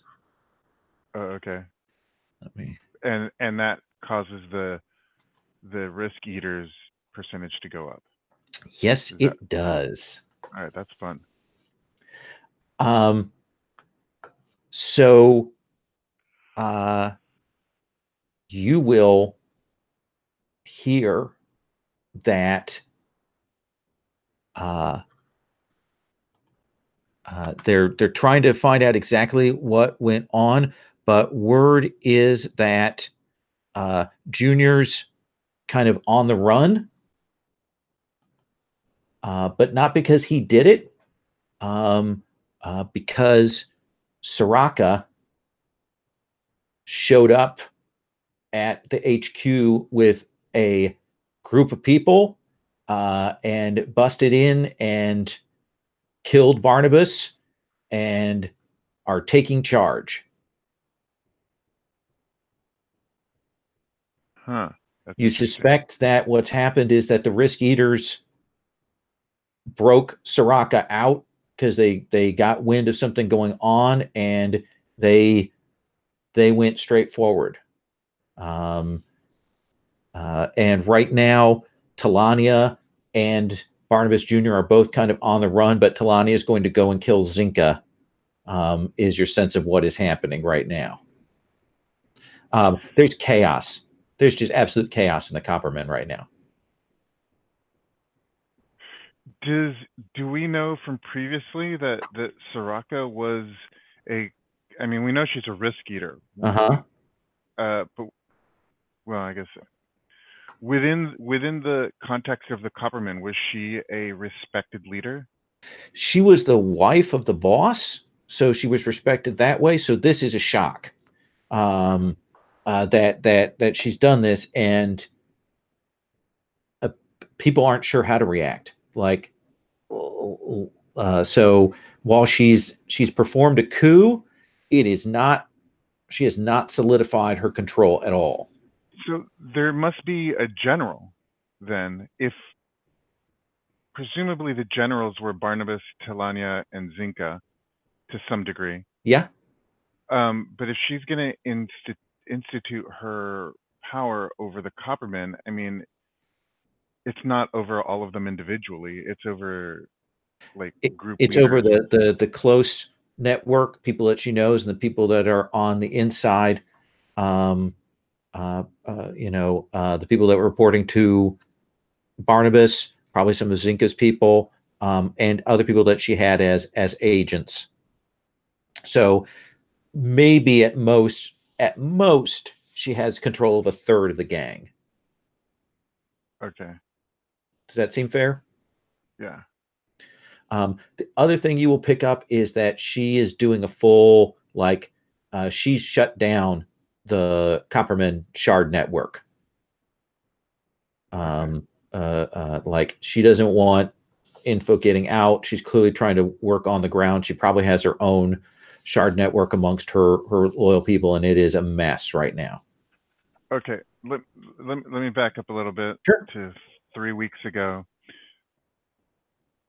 Our goal is functionally to stop the risk eaters, right? I mean, that's our ultimate goal. That's your ultimate goal, yes. Okay. So let's do a meet with the four of you in the midst of this situation. All of the things have changed. It's now less a matter of days and a matter of hours. Things are happening at breakneck speed when the four of you communicate again. And you don't necessarily have to be in the meeting room, because of course you've got a secure network that your crypto admin is working with. So Sherry, are you there? Yes, I'm sorry. I hit the wrong thing when I was trying to mute myself. All right. So Anka comes back with all that info. Yeah, that's fucked. I mean, war or not, mission or not, what we don't want to end up with is a risk eater in charge of one of the major underworld gangs in our city.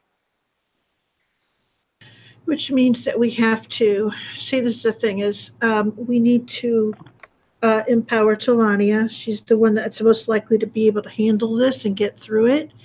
And right now we have to concentrate on making sure that the Silvermen or the Silverhands are still, how should we say, self-destructing as much as possible, so that we have some time for Talania to get stabilized. Are we going to actually go after Soraka herself? She's surrounded by other risk eater agents as well. Or are we going to try to isolate them? I think we have a clear connection between Zinka, Soraka, and the Silverhands, right? I mean, it's believed that Zinka was working with the Silverhands, and Barnabas imprisoned Soraka, but now she's out of prison, so Zinka clearly freed her. I think it's interesting to keep the chaos brewing and distrust brewing among all the Coppermen and further devolve them. But then we need to cause more chaos within the Silverhands. I mean, totally destroying these two families or these two houses would be ideal. Does that make sense? What are your thoughts? Muted.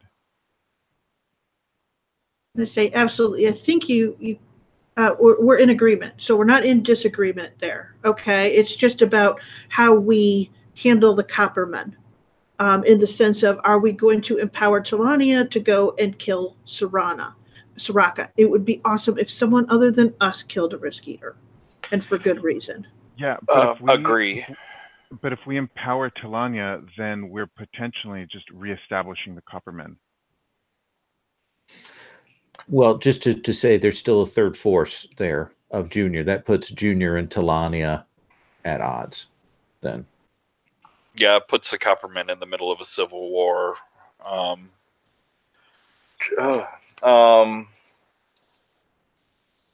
We still got to whip out the Silverhands. Silverhands, yes. So, I mean, we don't need to wipe out both groups. We need the stalemate to end. Exactly. So,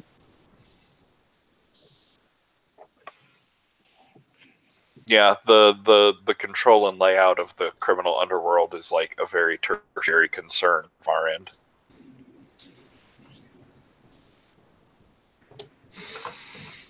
So, my thing is, if we want to get rid of a risk eater, and I think that's always a good thing, particularly one that would rebuild the stability as quickly as possible. Yeah. We need Soraka killed. And Talania is going to be the one that's most furious, because it was Barnabas that adopted her, not Soraka. And Soraka has killed her father. Also, she's the most confident. And you know where she's headed. So, I mean, certainly you could intercept, pass on information, that kind of thing. Right now, all that Talania knows is that the shard network is shut down. And so that shard network that Soraka has control over, what does it take to take control of it? I mean, she has her crypto admin, but it wouldn't have been the crypto admin that was originally on top of that shard, right? Yeah, so there's probably not a crypto admin like in control of that right now. She's kind of dumped that network and done a denier on it. Oh, okay. So essentially, if we could establish a sort of crypto admin across it, but we don't have a password, right? Right, and the denier is going to last for a while. Okay. How about an alternative to it? I mean, it's not that we have another shard network. Yeah, we got it. Well, I guess it's a good thing is the only information she has is what we give her, I guess, right? So we need to figure out what we can about Soraka and how she can get at Soraka as easily as possible, other than killing Cinca, of course. But we do know where she's going. So that seems like 2 steps you're talking about. Somebody going and casing the joint to try and pick out strategic weaknesses, and another person going to Talania and giving her the info. Mm-hmm. Okay. And it seems like the Copperman side of things. What about the Silver Hand side of things? Good question. And these are in parallel, I'm thinking here at this point. So, And nothing's happened yet from the fallout of Trana being killed, right? Oh, it's probably now it's starting to roll. Yeah. Like Dance is probably getting ready to go after Grimport. And Grimport is working on pulling his stuff away. And Hakata is probably completely lost as to what is happening. Can we kill Hecata and make it look like Grimport did it out of jealousy? Not for love, but for power. Like he's jealous of Dance's relationship with Hecata. Therefore, Dance is going to, I don't know. Yeah, it's perceived motivations could be what they are, but we could kill Hakata. Yeah, certainly you know from your target from session 2 that she's the most protected of the gang members just because she is so paranoid.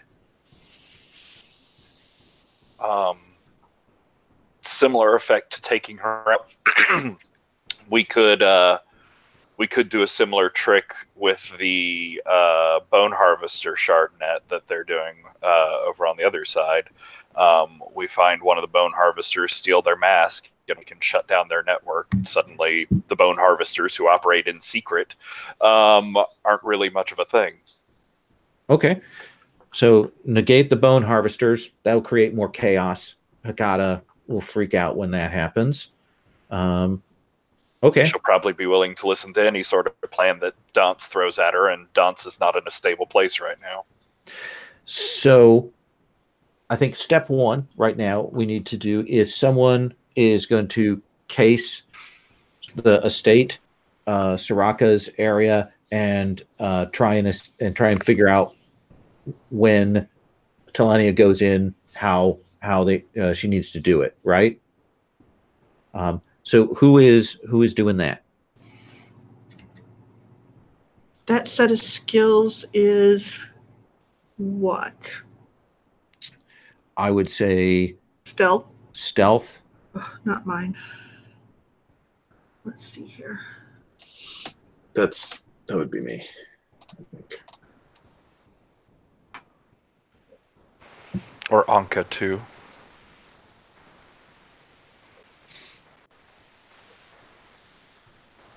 Who feels like I've go ahead. What were you gonna say? Lowell, you were saying? I think Anka. Yeah. I've been working on the Copperman, so I'm interested. Unless somebody else wants to do that, I'm fine to concede. Yeah, and certainly this you'd already kind of checked out some of the areas, so you're the one who has some background in it. Um, let's have you, Anka. Let's have you do a stealth. So that's 4 and 1, right? Yep.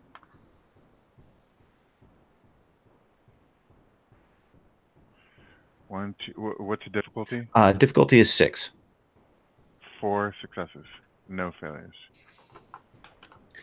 So tell me, what is the vulnerability that Talani is going to be able to exploit? I mean, she has a good force, so something that she can use her numbers to get in. What do you spot? Well, Anka is working through the people this whole time. So Soraka, both as a high level as a matriarch, and now, but also as a risk eater, she is totally taken for granted the lessers around her, and she's just in this mad dash of attacking Barnabas, and trying to institute her rule. She's just left doors wide open everywhere. That she's just, I mean, this is more a desperate attempt than a thought out planned move. And that's perfect, especially given that one of the cells that you established already was the domestics among the silver hands. So yeah, you get spots, you get names, you get a path in. You who needs to be talked to let Talania get in free and clear there. Who then is talking to Talania?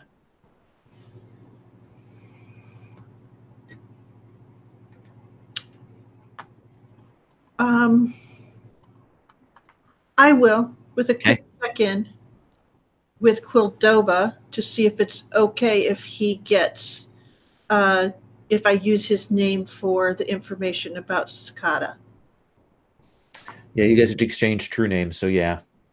Okay. You know, when that goes through, you know, he'll let you do that. All right. So I think that's a thing that'll take the difficulty down. Are you what are you rolling here?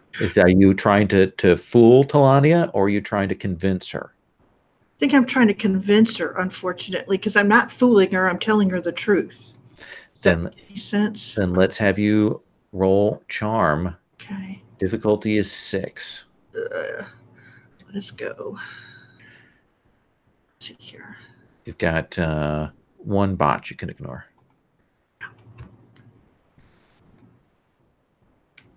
Right.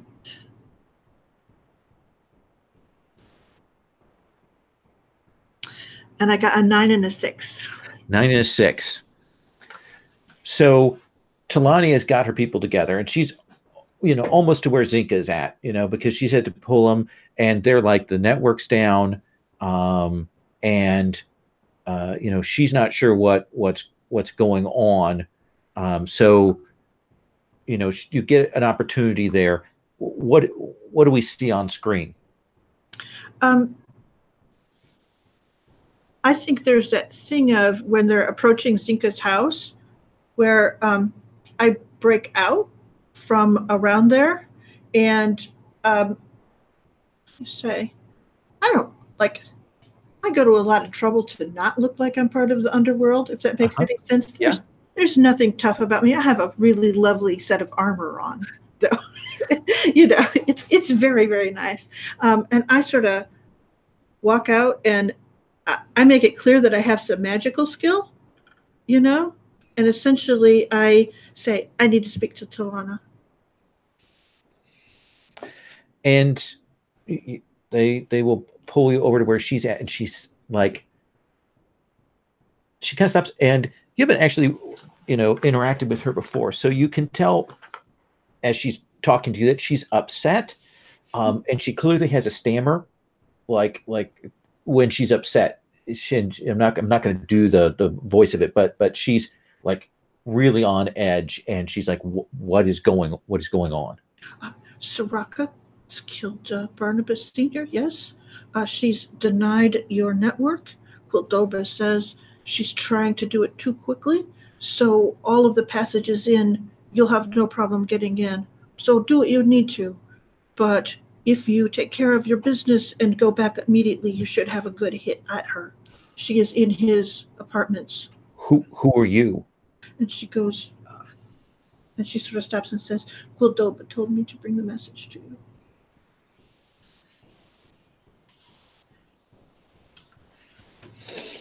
She doesn't want to do this. Like she's torn, but you mentioned Barnabas, and she will shout to her people to get moving, and they will begin to rush across town.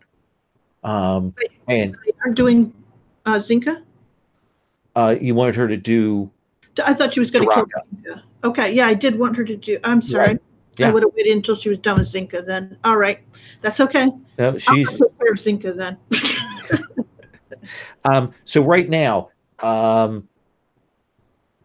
as this goes up, as Talania's forces are hitting there, what are you up to, Deltra? What are you putting a torch to as this all goes up? How are you increasing the conflagration?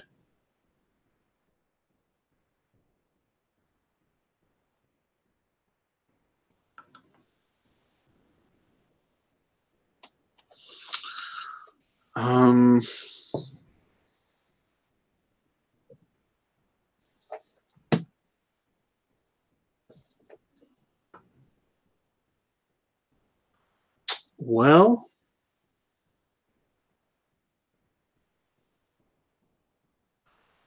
maybe I should just kill Pod. You want to get to him before the risk eaters can pull him out? Seems like he's well liked among the Silverhands. Maybe just blame it on the Coppermen, and sure. Seems like a good time where everyone's distracted. Tell me how you're doing it.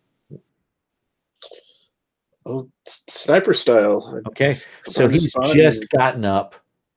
He's finally been able to eat solid food.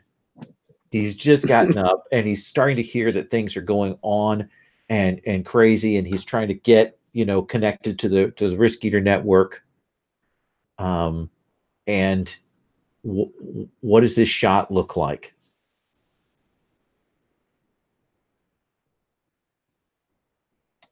I imagine it's like climbing the building opposite wherever he's staying, and either getting him as he's coming out the front door or through a window. He's coming out. He's got a couple of people with him. He's clearly got a couple of different shards. Like, okay, I got to do this and got to do this. We got to do these things, and then let's have you roll your fired missile roll, Deltra.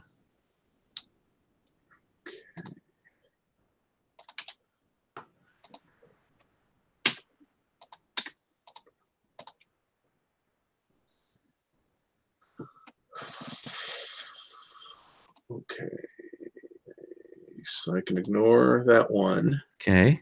So I've got a 6, an 8, and a 10. So he comes out and he's just turning to say, okay, here's what we need to do, everybody. And it's at that point, like, I've got it all under control. Everything's going to be fine.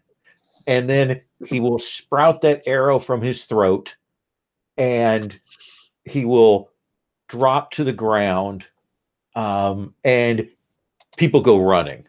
And it's a madhouse there.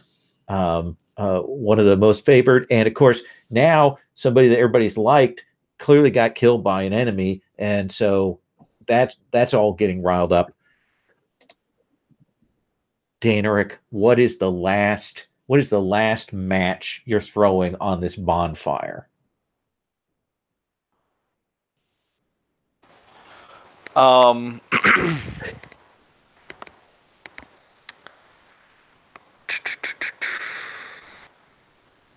Yeah, I like the idea of denying the Bone Harvester network, because even if it's just for a short time, it's at such a critical time that I think it'll drive Hakata like over any hesitations, go with Dance's crazy ideas, let's all go to war, rah rah rah sort of thing. Perfect.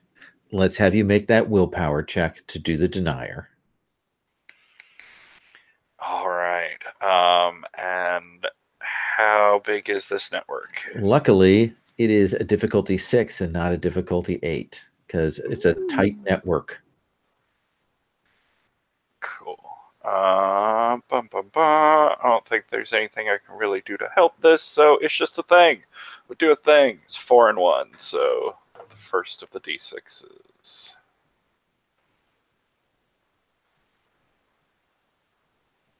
Ooh, 10, 8, 8, 1. So that's 3 successes. But wouldn't it be more fun if we ended with 4?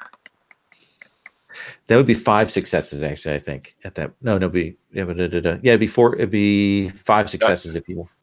I'm at 3 minus 1, so I'm at 2 successes. Right. Okay. Yeah. Do you want to boost that? Yeah, sure. Okay. I mean, what are they gonna do? It's the last roll. Screw you, risk eaters. You can't catch me. Well, let's roll to see if anything bad comes out of that. Wait, what? We roll these percentiles. Okay. So that was just a threat. That wasn't. This is the last roll. Yeah, you shut that network down. Like you shut down the Bone Eaters. Hakata, looks to see what's going on, and suddenly Grimport's people are pulling out. Like people that were in her communication network to find out what was going on. They are not responding. And Grimport is reinforcing stuff. And we will see that throwdown between Dance and Grimport.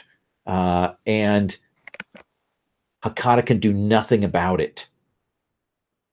She's put each of them out under their own power.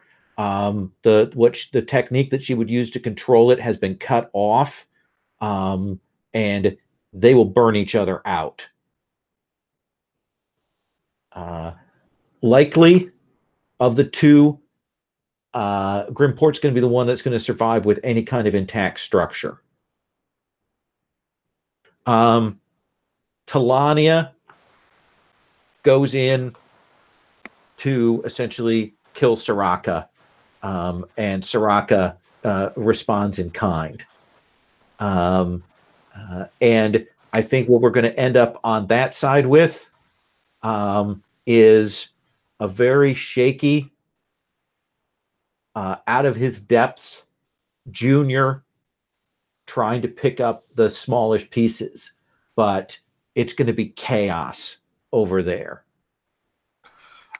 I love how we went in trying to start this war between the two of them, and mostly we just used the other crew as an excuse to make each of them self-implode.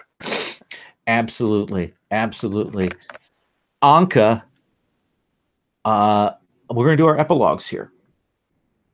So, Anka, what is our epilogue for you in the aftermath of this?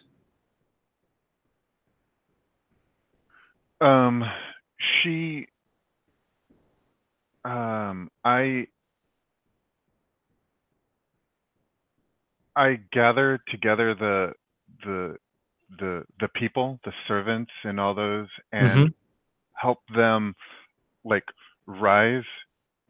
It's not like a rising up in an incursion or a revolt or anything like that, but right. kind of rise within their positions and kind of take over their various kind of responsibilities and taking charge. So if there's a warehouse that's run by the Coppermen, those people kind of take over the warehouse and legitimize it and start just kind of running it. And so the various assets of the Coppermen, and to a smaller degree the Silverhands, are actually being legitimized and being run and controlled by the people that were within those structures. And I am currently kind of functioning as a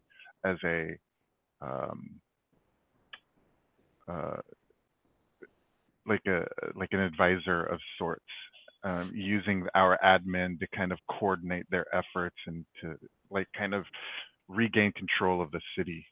Absolutely. And this will create a degree of stability in the immediate aftermath of all of this. You have those connections. You've used those connections. Rook, what do we see in your epilogue?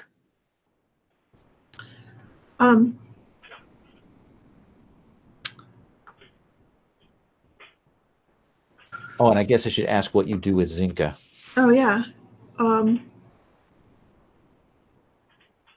I think I set Zinka up, like, because she's kind of been lost in this. Barnabas didn't know that Talani was going to kill her. Talani ended up, I assume, Soraka, she killed each other. Mm-hmm. So I like him essentially setting Zinka up to become another gang. Separate, like her brother doesn't even know about her, so I give her some of the things that she needs and stuff like that. And other than that, you see her sorting through the other groups and cells that are left and giving some to Quildoba and keeping a few for the rest of us. She just goes around between people. So getting that all organized and set. Yeah. Deltra, what about for you? What is your epilogue here?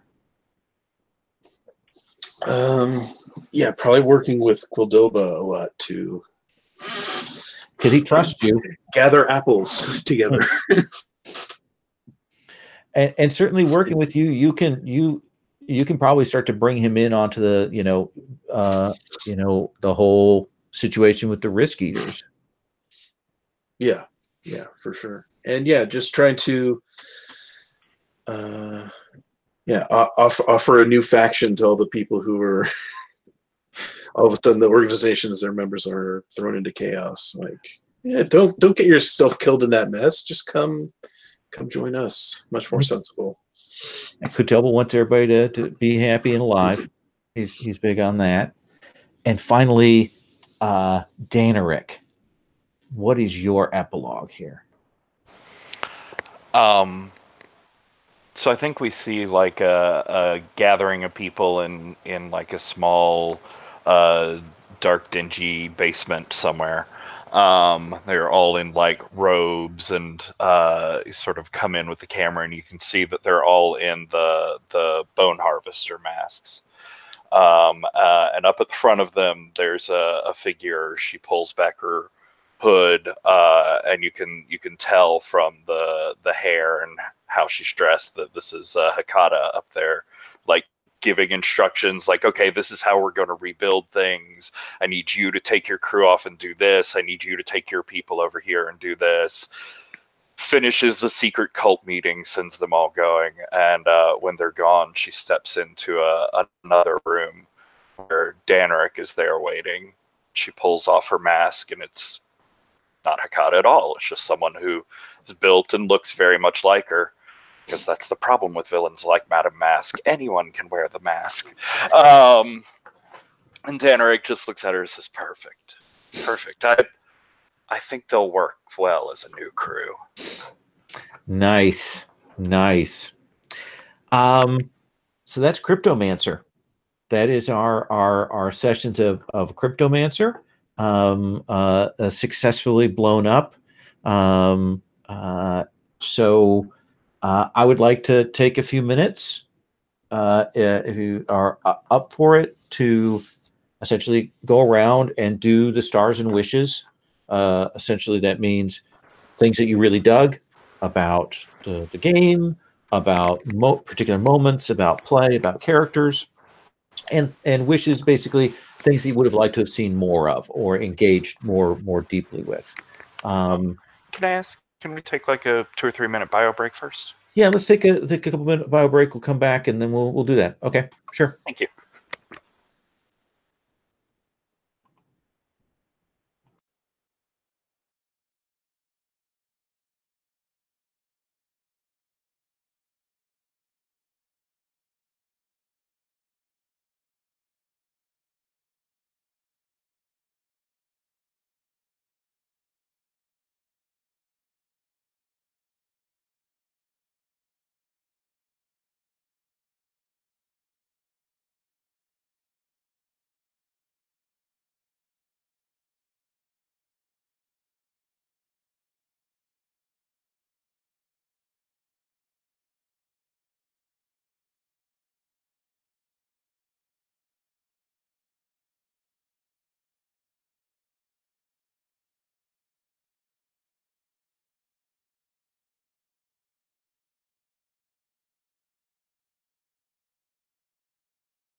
The dance of the empty coffee cup when you're kind of like, oh, now I'll just drink this last little drop 8 times.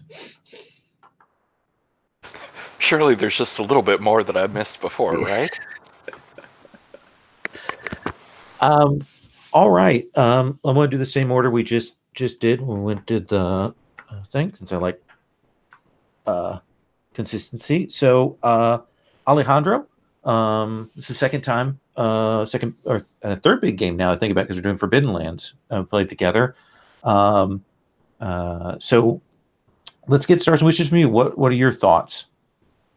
So I'm not used to this style of play where it's behind the scenes web weaving and that whole thing. Mm-hmm. So when we first started playing, I created this character that was action oriented, and I was excited to play the Anka that I created, and then by the second session we were doing all this web weaving, and I was just like not sure where to go with this.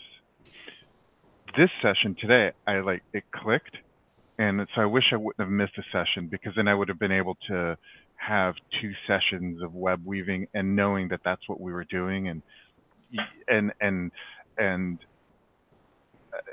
yeah, I really enjoyed that. So maybe a wish would be in the future to make it more clear as to what style of play is going to happen. I think that's and fair. then Absolutely. I would have made a character more appropriate, and I would have been able to adjust my expectations. Yeah. No, I think that's absolutely fair. And a little bit that's on. I wasn't sure what our play style was going to be, going into this, but I should have made more of an effort to get a handle on that. That's a good point. It's interesting because so it's Cryptomancer, it's hacking, it's it's kind of that kind of hacking.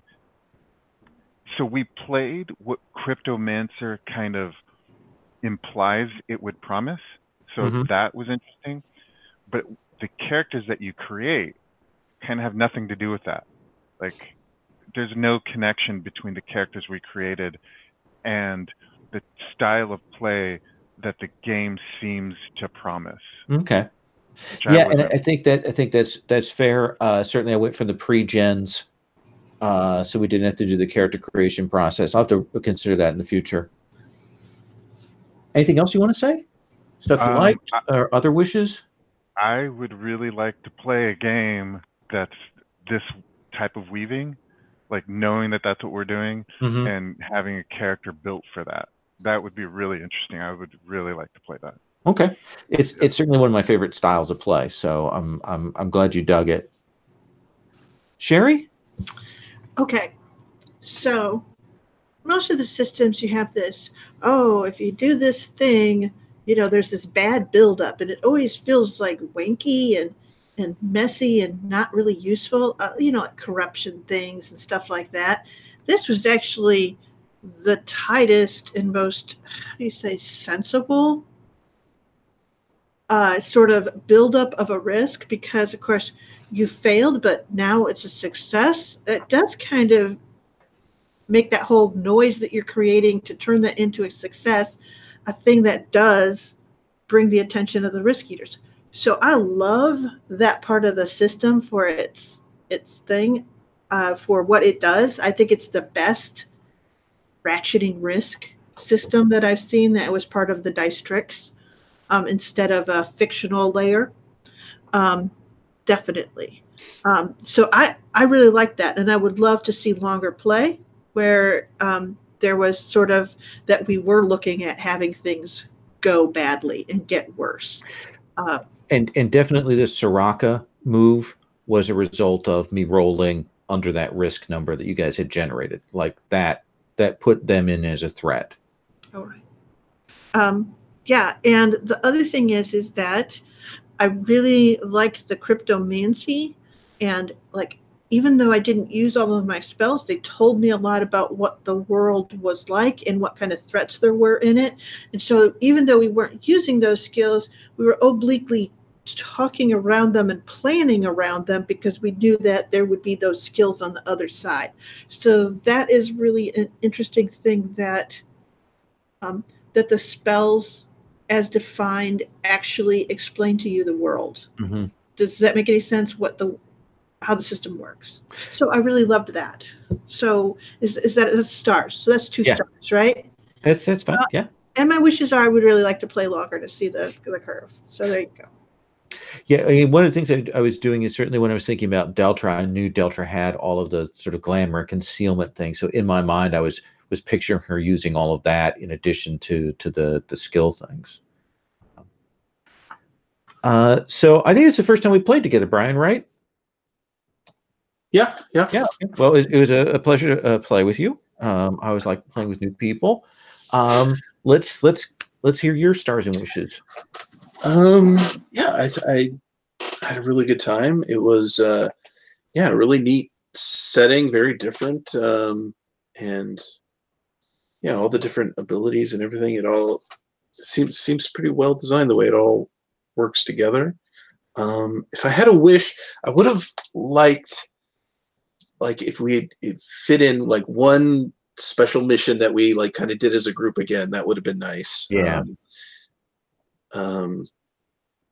But you know, if we had more time. yeah, no, exactly. I thought about that for today, and then I kind of let things go a little spin out a little more. I could have certainly hard framed that. Awesome. Patrick. I had a great time with this. I love this system. I love this framework. But to start with more sort of wishes end of thing. I think I can see some of where Alejandro is coming from with like some of the character traits and abilities, and I think the game, or I could have used like more interspersing of the action and the investigation, or alternatively like have some more tangible pushback from the people that we're going after, because it was the like sitting back and digging into all of their dirty laundry and having a fantasy episode of Jerry Springer was very interesting, but it also felt very like one-sided. Like they did not ever feel like they were ever even close to twigging on us, which we did great, but you know, whatever, they're big organizations. And with the risk eater side of it, the risk pool going up, this is sort of a wishy starry thing. But to continue from where Sherry was talking, I also think that turning failures into that building up point thing is a brilliant mechanic. I think that slowly growing percentage curve is really cool for a campaign length game, and I would like to see that play out over a campaign length game. I might suggest for a gauntlet length game instead turning it into like thresholds, like keep the same system, but rather than leaning on random chance, just say and lay it out there for everyone to know, like when we cross 10 risk, something's going to happen. When we cross 15, when we cross 20. And then it becomes much more of a weighty decision for us as players to pick up those points. You might see some natural fails like stay on the table rather than turning into successes all the time. And we could plan for and know like something's going to happen here. Sorry, Brian. It could be events, or it could just be like, you know, your star rating in Grand Theft Auto, where like just the forces that are counteracting you like are leveling up.